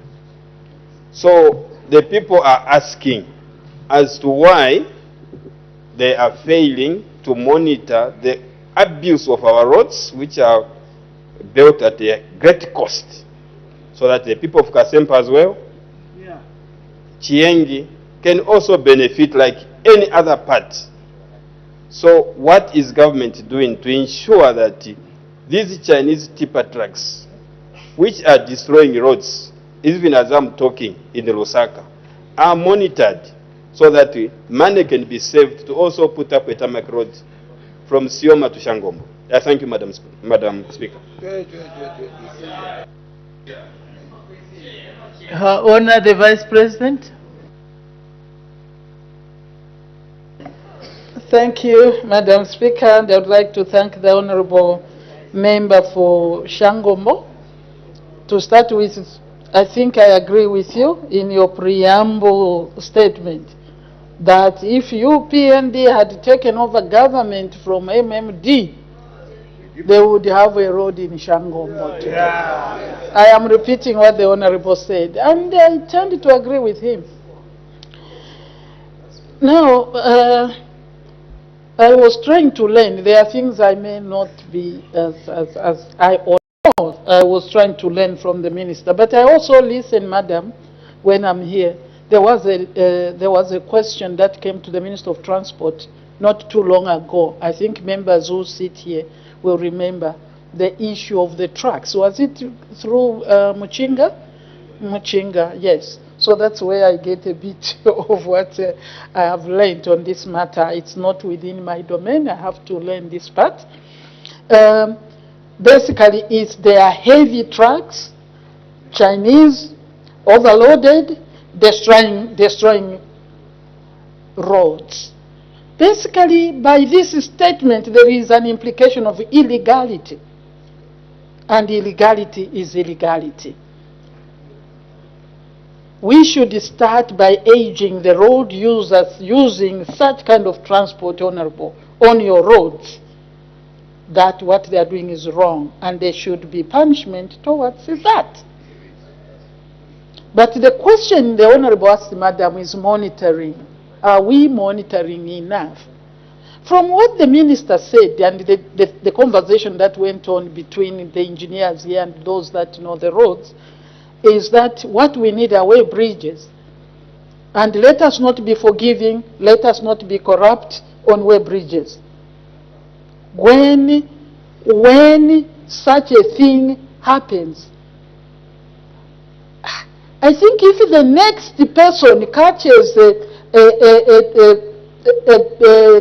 vehicle that is overloaded in that manner and has passed through another, the area one must be sanctioned, Minister. Because why was this truck allowed to pass on another way bridge only to be caught in another place? Our own people must be monitored seriously. We can find a mechanism, like I've said. I'm just thinking, standing here, if you pass here with an overload and you are coming to where the minister is sitting, and if he finds overload, there has to be sanction, not only on the vehicle, but the officer that allowed that. Let us enforce our laws. We need to enforce our laws. I also learned during that day, I wasn't aware of this one, I learned that day that they are mobile, where you call them bridges also. Yeah, mobile way bridges. Can we enhance that also? And let us know through communication that they have put up a mobile way bridge, so that again, if something wrong happens there, basically, Madam, we start with our people. Because we will never develop. If we are going to do the road today and tomorrow we have to repeat, that is not correct. It is not right. I believe the weight could also be part of accidents that happen on the road. So I hear you. Government, we will continue to see how we improve in the area of monitoring and ensuring illegality is not allowed on the roads. So truck owners, don't do your business right. Don't do wrong. Maybe we need, I don't know what the sanctions are, let us ensure that they are heavy enough to deter would-be offenders. Thank you. Thank you. The Honorable Member for Shiwangandu. Thank you, Madam Speaker, for allowing me an opportunity to pose a question to our Honor the Vice President. Your Honor the Vice President, listening to you explain the issues of power sounded like we exported power in order to import. The truth of the matter, Madam Speaker, is that our citizens, Madam Speaker, are stressed. This reduced power supply to 3 hours entails that our small and medium entrepreneurs are having to deal with an unbearable cost of doing business. Because if they have to revert to a genset to buy diesel and put in those generators, is not cheap at all. It's also a cost, because fuel has also been going up. Your Honor the Vice President, households, just even to freeze what they call freeze it, in order for them to mitigate their cost of living, has been a challenge. The food basket cost has also escalated. My colleague who has posed a question from Mwembeshi was just sort of saying that our people, Madam Speaker, are struggling to put food on the table. Your Honor the Vice President, how can you rate your Nalumangonomics, which you shared in this August House, and assured the Zambian people that the increment of prices, we are going to see the decrease of prices? It's now going to 5 years. How can you rate the Nalumangonomics? How have they played in the lives of our citizens who are struggling day in, day out? I thank you, Madam Speaker. Honor the Vice President. Thank you, Madam Speaker. And I would like to thank the Honorable Member for Shiwangandu for that question. I think the first statement is that there is a total mix-up from the Honorable Member that we are exporting power in order to import. Where are we getting that? Not from my explanation, surely. Not from my explanation that I gave earlier. There is nothing like, we are literally importing power.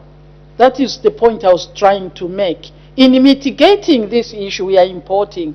Even where we are seemingly exporting, it is obligation on Congolese debt that was incurred. That's basically the point I made. I hope I made that understandable enough. When you are using a language that you learned, maybe you can mislead people, but I speak in ordinary language. That's what I said. That you have to balance. Are we really exporting? Is that the big issue that has brought the deficit, Honorable? That's what I said. No. But believe you me, in the issue of power, Honorable, I think he asked 2 in 1 in a very subtle way. Small and medium enterprises suffering, we admit. But look at how this government is doing it.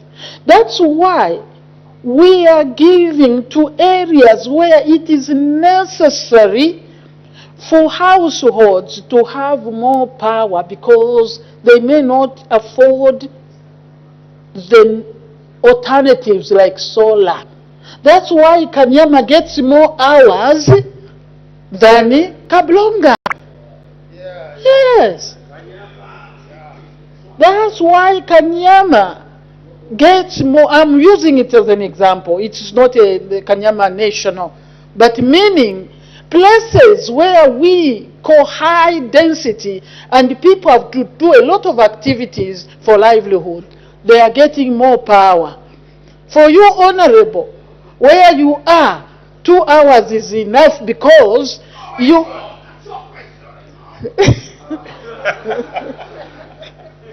Because, madam, these honorables can honestly afford a solar. You can even help us get little loans. We put up little solar on our rooftops. And this is the way you love. If you are a leader, you are releasing that one, whatever it is, what is the smallest unit of power?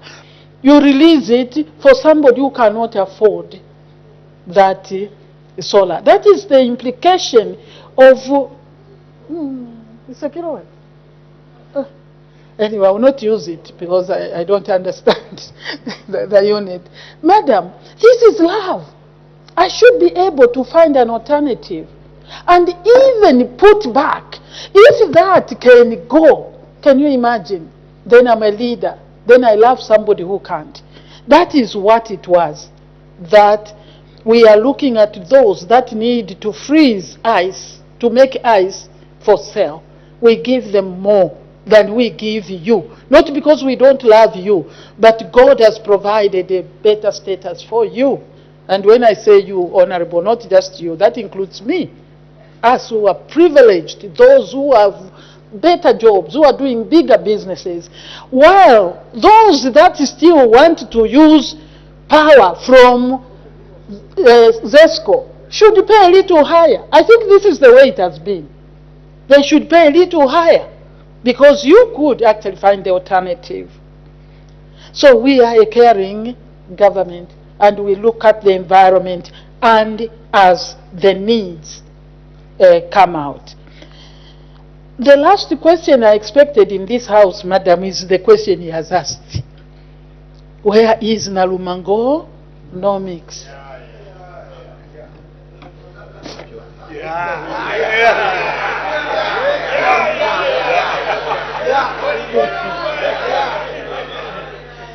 I am proud to be associated with this government. And the adoption by this team of Nalumangonomics, that team, madam, because it is working. That is the truth. Can you today, madam, talk of going up and come down?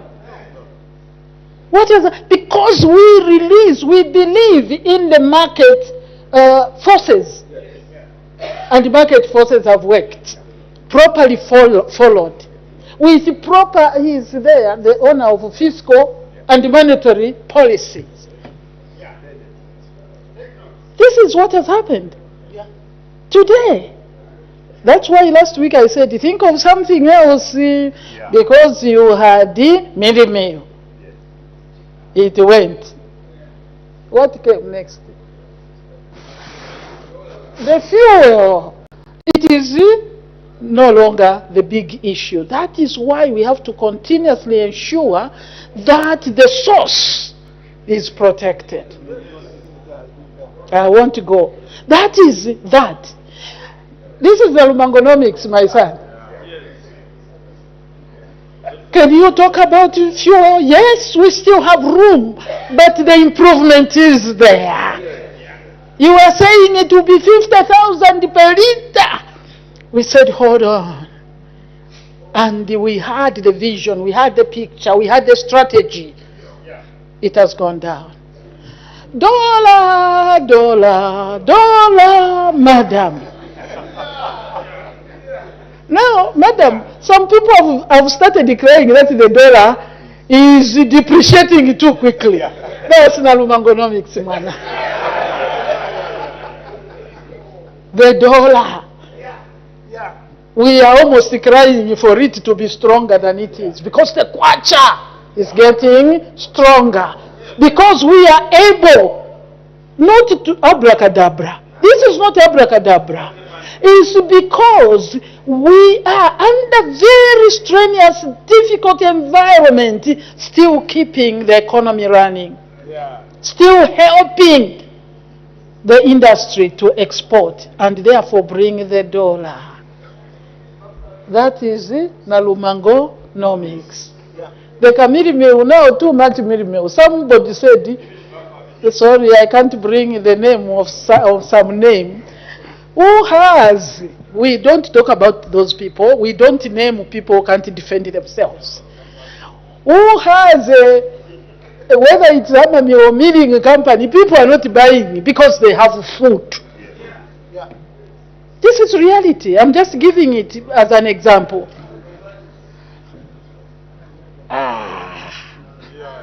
Nalumango nomics is working. The inflation from 12.3 in September is 11.9. We are heading for a single digit, God being with us. Madam, I thought they would be too embarrassed to ask me. But since they feel they can, it gave me an opportunity to explain that we are working on the important, what do you call them? The parameters that help the economy to stabilize. We understand, fundamentals, that's what you call it. Madam, we are working on that so that the economy can stabilize. When the economy stabilizes, then we start really growth, and growth is coming. Failure, 10 years against 5 years, and this is visible, tangible in Luangwa, in Shiwangandu, in Kanchibia, in Monse, in Mwembeshi. Madam, this government is working. We have challenges, but they are not in. Give time to Hakainde Hichilema. He's a visionary. On the economy, you can't fault him. Thank you. Well, the Honorable Member for Wacha was anxiously looking at the time, but unfortunately, Honorable Member, the time is gone, so we give time to Her Honor to, she has done her part. It's 45 minutes. And we hope that some points have been clarified. So we go to the next item, which is permitted the Honorable Minister of Infrastructure, Housing and Urban Development to present a ministerial statement. The Honorable Minister of Infrastructure, Housing and Urban Development.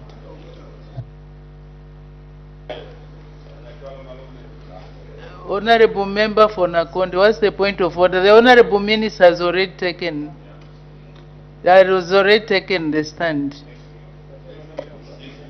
Madam Speaker, I see the Honorable Member. Oh, okay. No, unfortunately, I can't allow him now. He's come a bit late. Thank you, Madam Speaker.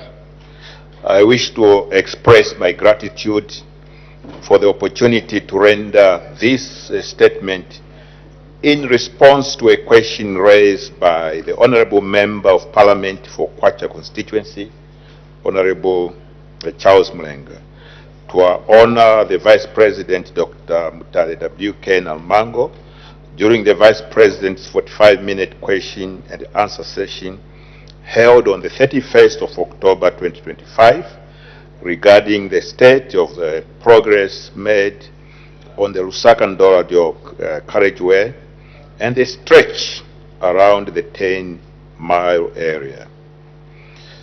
Just for clarity, Madam Speaker, I shall quote the question that was raised by Honorable Mulenga on the particular day. And it read as follows. Madam Speaker, Zambians appreciate the works being done on the Lusaka-Ndora carriageway. However, there is a lot of complaints from many motorists who are entering and leaving Lusaka, especially around the area called 10 miles. There is a lot of chaos, and the people are spending 2 hours or more on a short stretch. As we move towards the rain season, I would like to find out whether the stretch around 10 miles will be worked on. If at all we go into the rain season without that stretch of the road being worked on, it will be a disaster. Further, I would like to find out the percentage of works that have been done so far on the Lusaka and Ndola-Dio carriageway. End of quote. Madam Speaker, as the whole House may be aware, the Lusaka and Ndola-Dio carriageway project is being implemented under a public-private partnership PPP arrangement through the concessionaire Mrs. Moik Consortium Limited. The project covers approximately 327 kilometers from Lusaka to Ndola, including bypasses in Kabwe and Kapirimposhi, and there is a flagship infrastructure undertaking under the New Dawn government aimed at enhancing road safety, reducing travel time, and facilitating trade and economic growth along the Great North Road Corridor. Madam Speaker, the congestion currently being experienced between 6 Mile and 10 Mile, particularly at Mungule, that's 10 Miles Junction, has been attributed to a combination of factors. Prior to the commencement of works, the concessionaire submitted a traffic management plan which provided for the use of gravel detours on the sides of the main carriageway during construction. However, because the initial arrangement did not include physical barriers between the detours and the main road, motorists frequently rejoined the carriageway at the multiple points, causing gridlocks. This challenge was compounded by frequent breakdowns of heavy goods vehicles, further constraining the flow of traffic. Now, Madam Speaker, in response to these challenges, the government, through the Road Development Agency, working in collaboration with the Road Transport and Safety Agency, RATSA, the Zambia Police, and the independent expert and the concessionaire, has since enhanced the implementation of the traffic management plan. The following measures have been undertaken. Number one, installation of gravel barriers between the side detours and the main carriageway to ensure vehicles remain on designated tour routes. Two, improved road signage and the deployment of additional flagmen to guide motorists. Three, dedicated joint enforcement teams from Road Transport and Safety Agency, Zambia Police, Road Development Agency, and the concessionaire stationed along the section to manage traffic flows. Four, provision of 3 heavy-duty tow trucks by both the concessionaire and the Road Transport and Safety Agency to promptly remove broken down vehicles from the roadway. 5, grading of alternative routes to allow local traffic to divert from the construction section.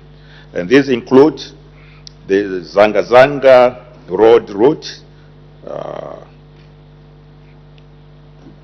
for northbound traffic heading to Shifanuka School and beyond via Zanga Road, turning left at the 6 Mile roundabout and proceeding to join Zanga Road at the Chibombo Council sub-office.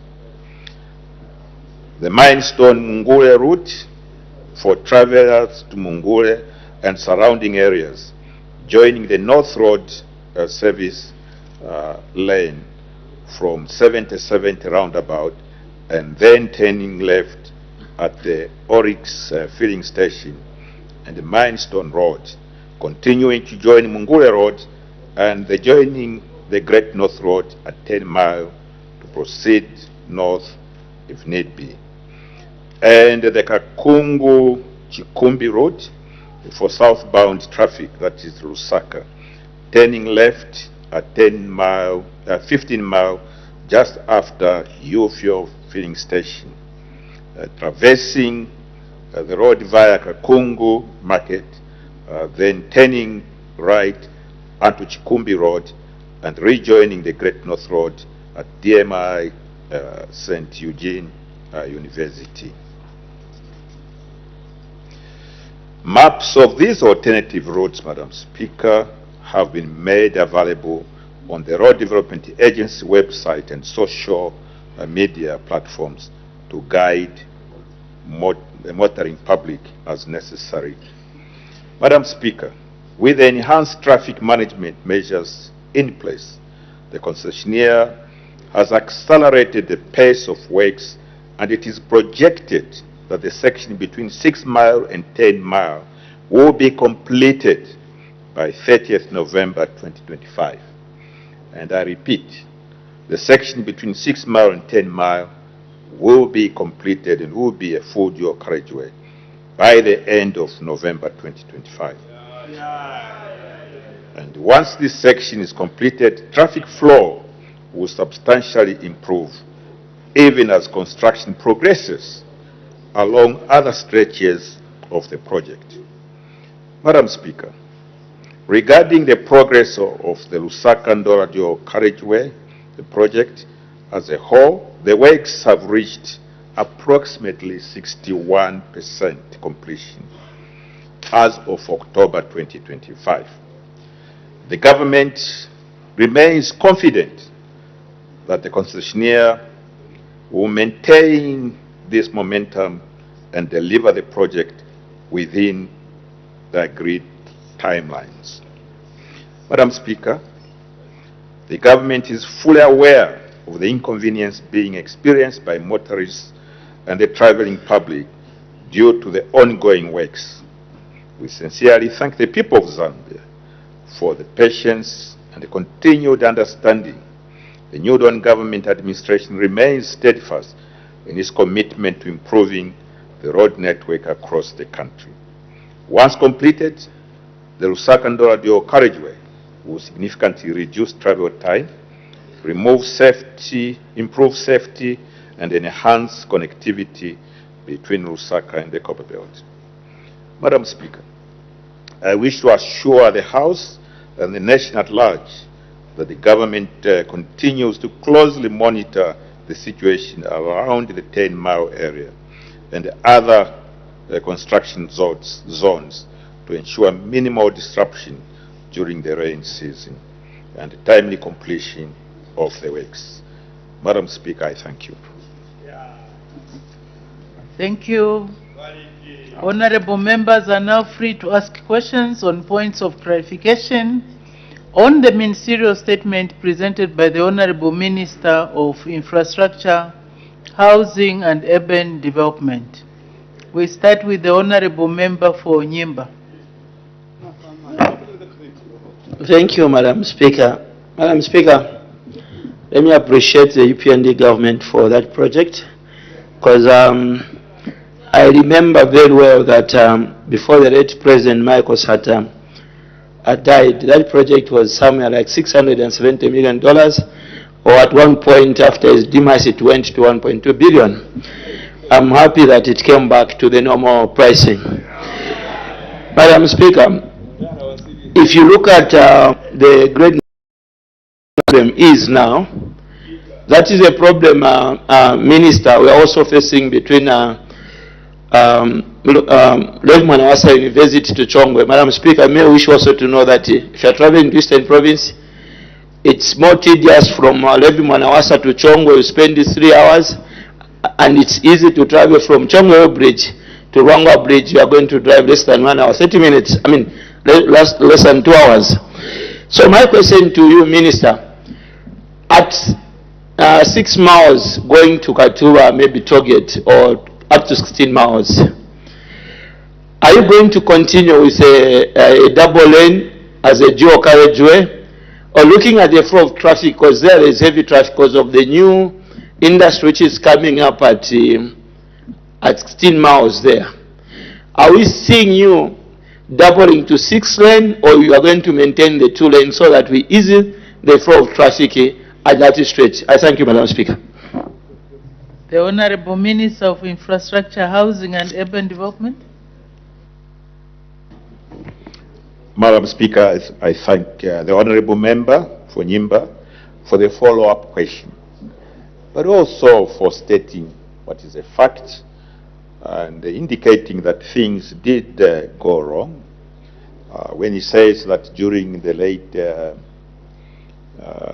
MCS's government, this road was pegged at 670 million, but mysteriously it went 1.2. This is what we have been talking about.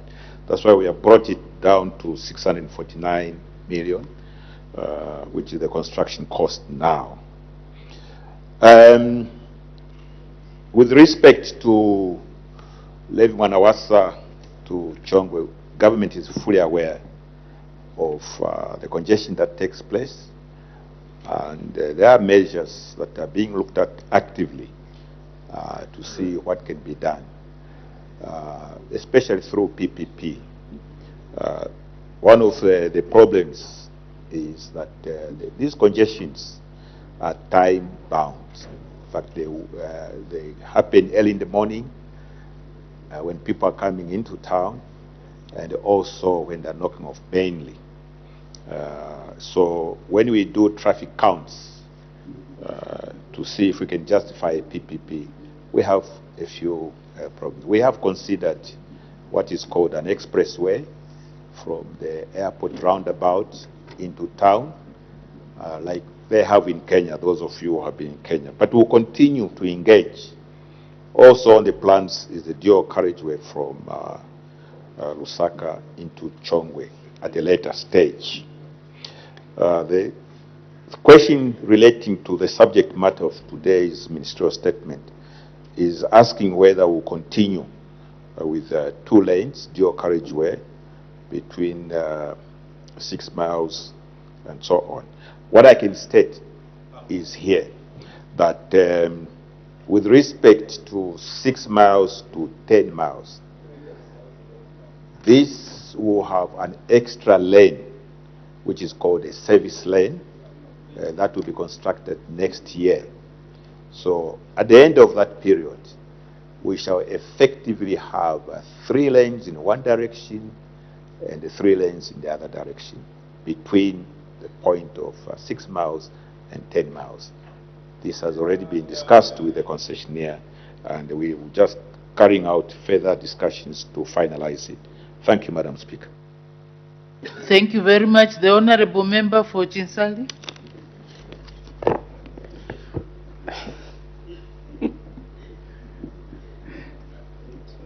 Thank you, Madam Speaker. Honorable Minister, the interventions that have been made to control congestion at 10 miles are appreciated.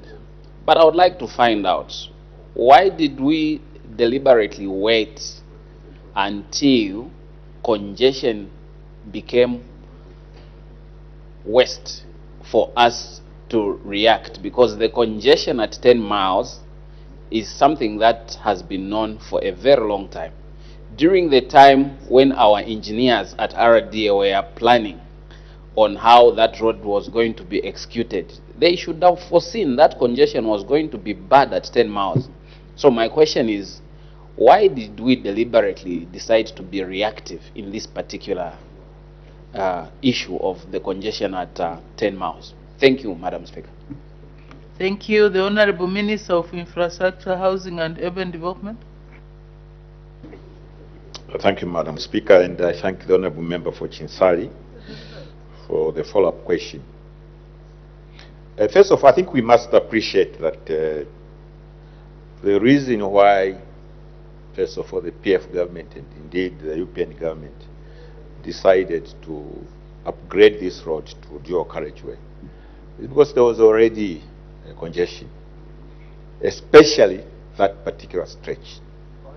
Number 2, there is an increase in activities around the Mungure area, settlements, farming, and so on.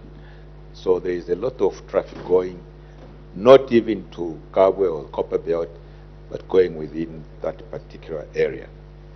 Now he makes a point. He says, now, why are we being reactive? Measures were already planned, including the diversions that we are talking about. Specifically, these diversion, the tours, what we're calling the tours, these were already in the plans. But it requires that people follow the regulation, follow the procedures. What I explained in my statement is that the traffic, sometimes we have people who are not disciplined.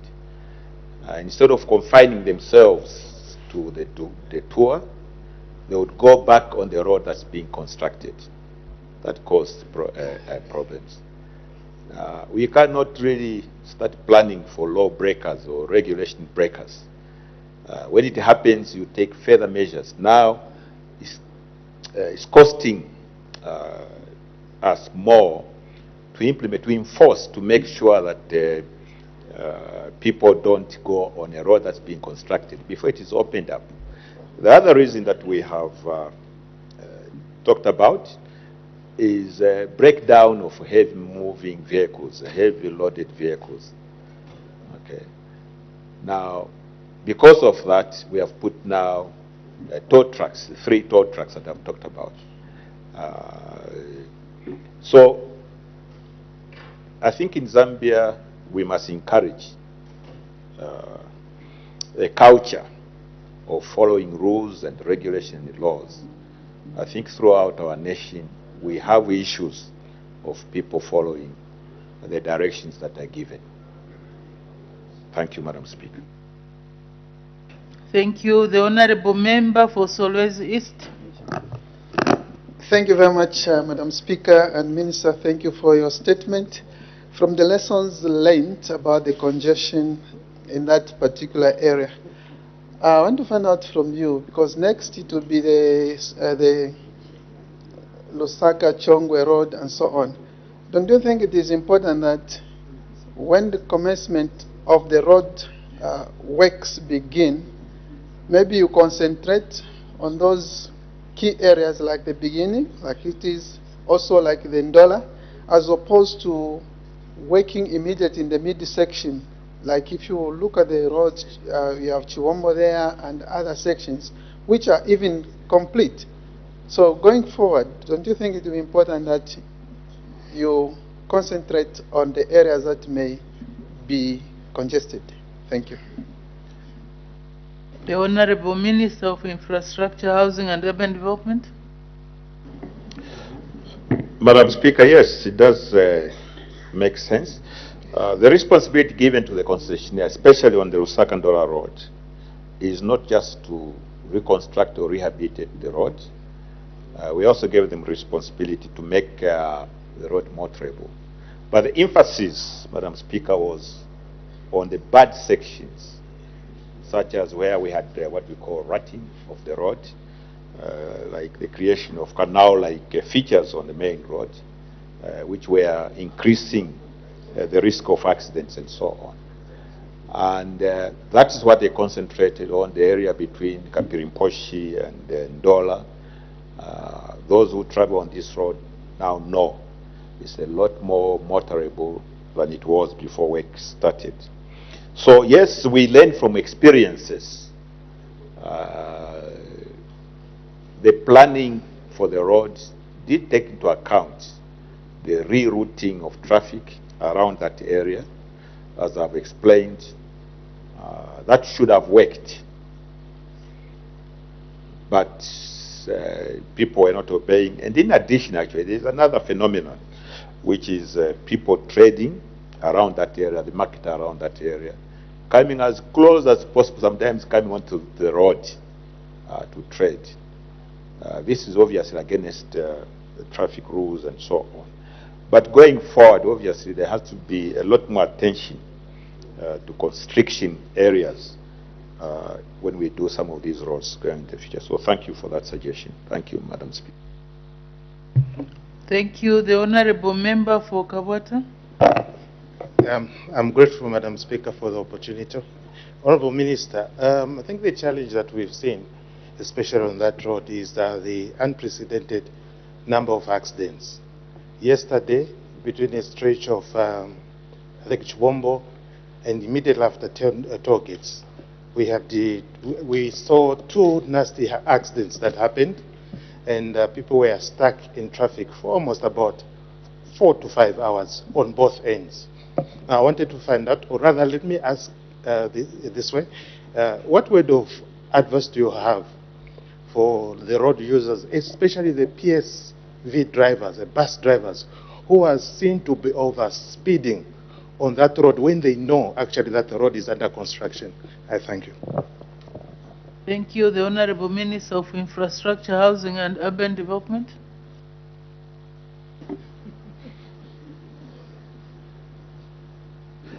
Thank you, Madam Speaker, and I thank the Honourable Member for Kabwata. This indeed is what I just talked about in the last question.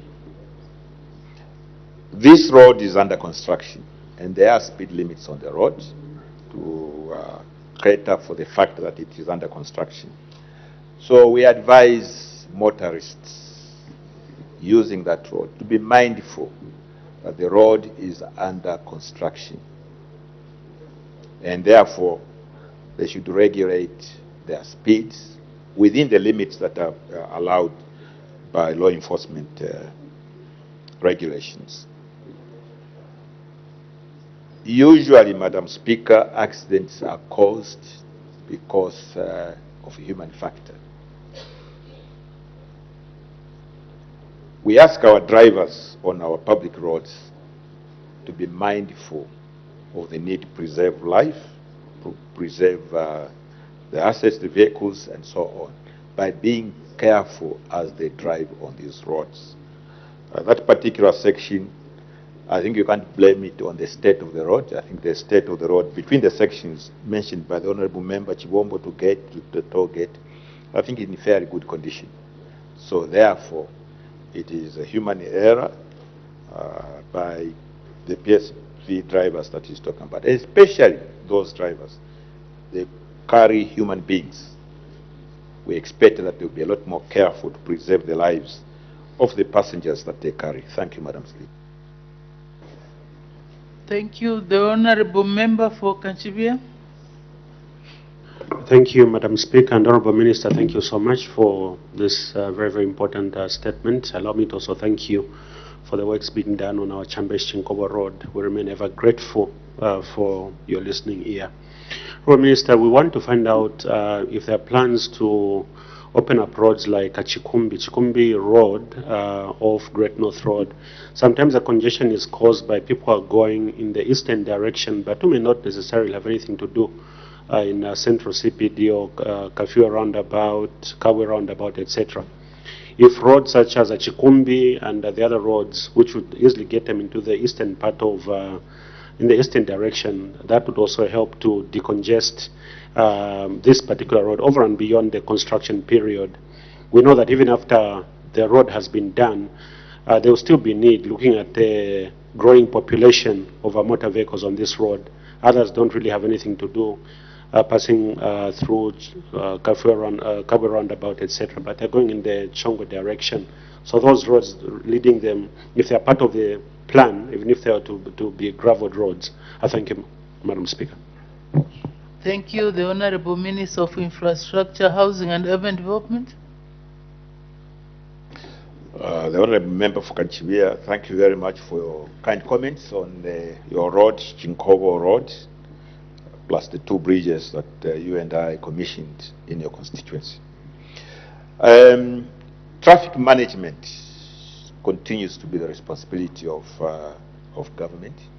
So any suggestions that can ease traffic movement is always welcome. And the area that you're talking about, the east of the Great North Road, is one such possibility. There is a road along the railway line all the way, and I've used it several times, especially when I was younger, all the way to Kabwe.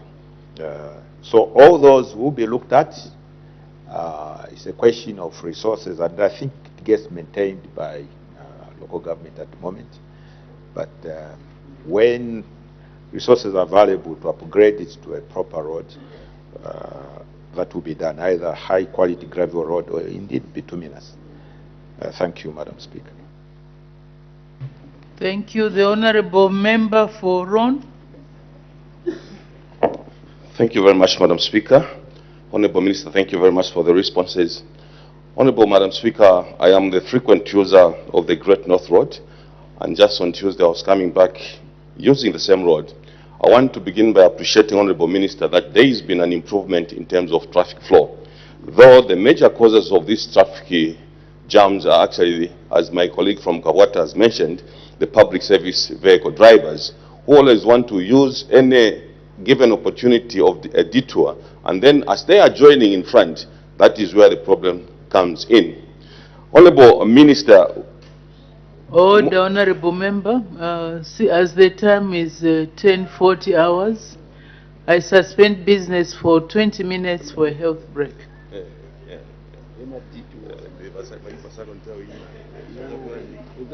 Suspended for 20 minutes, and at the time business was suspended, the House was considering a ministerial statement that was rendered on the floor of the House by the Minister of Infrastructure, Housing and Urban Development, and this is Honorable Charles Nilupi MP.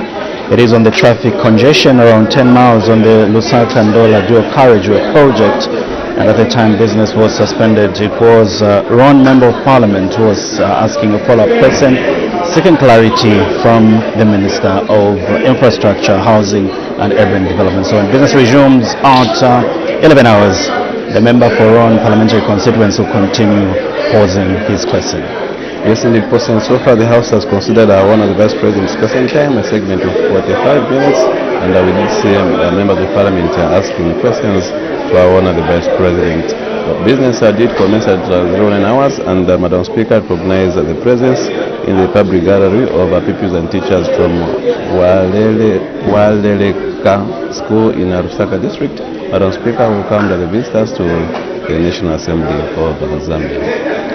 And we did see Her Honor the Vice President indicating a business that will be considered on the floor of the House from 11th of November to 21st November 2025.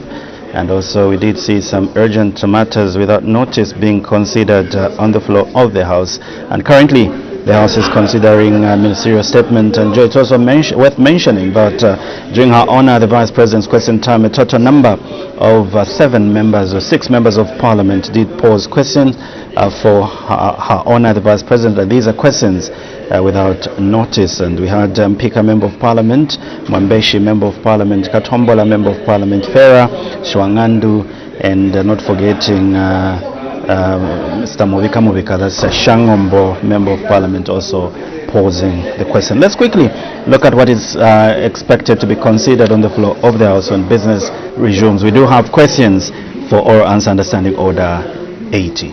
Yes, indeed, President. So details of those ordinary questions. We have question 58. This one is coming from Mr. Emmanuel Banda, Muchinga Member of Parliament, to ask the Minister of Water Development and Sanitation in 3 parts. In A, whether the government has any plans to rehabilitate the Insanga Dam in Muchinga Parliamentary constituency. B, if so, when the plans will be implemented, and if there are no such plans, what could be the reason? Question 59 will come from Katombola Member of Parliament, and this is Dr. Andeleki, and the question will be directed to the Minister of Energy. The member wants to find out when the government will connect Momba Chiefdom in Kazungula District to the national electricity grid, and what the estimated cost of the project is. Mr. Simon Banda, Peter Walker, Member of Parliament, will pose a question to the Minister of Home Affairs and Internal Security. He wants to find out in 3 parts. In A, whether the government has any plans to construct a modern correctional facility in Petauke District, and B, if so, when the plans will be implemented, and if there are no such plans, why? And the Minister of Energy again is expected to respond to a question that will come from Mr. Samakai, and Mr. Samakai is Mwinilonga Member of Parliament, and the member wants to find out whether the government has any plans to complete the construction of the following hydropower stations which have been abandoned in Northwestern Province, and these are Muzhila and Kabompo. If so, when the plans will be implemented. He also wants to find out from the minister whether the plans will include engaging the private sector, and if there are no such plans, the member wants to know why. Yes, indeed, President, and we also do expect the House to consider a motion of 4th November, which was moved by Minister of Finance and National Planning, Dr. Sindeko Msokotwane. So we do expect resumption of debate. In this motion, Dr. Msokotwane was urging the House to resolve into a committee of supply on the estimates of revenue and expenditure for the year 1st January 2026 to 31st December 2026, presented to the National Assembly of Zambia in September 2025. And just before we take a break, just before Honorable Samakai's question comes on the floor of the House for consideration, there is question 61, which will come from Mr. J. Daka Chadiza, Member of Parliament, and the member wants to find out from the Minister of Fisheries and Livestock how many government-owned abattoirs there were in Chadiza district as of August 2025, and what measures the government is taking to ensure that slaughtering facilities in the district are conducive for the activity. So that's basically the business that is expected to be considered on the floor of the House. Remember, at the time business was suspended, the House was considering a ministerial statement that was rendered on the floor of the House by the Minister of Infrastructure and Infrastructure, Housing and Urban Development, and it was Ron, Member of Parliament, was seeking clarity from the minister. So when business resumes, the member will continue posing that question. For now, we'll take a break and we'll be back just before we cross back to the floor of the House for resumption of today's business. Mobile application.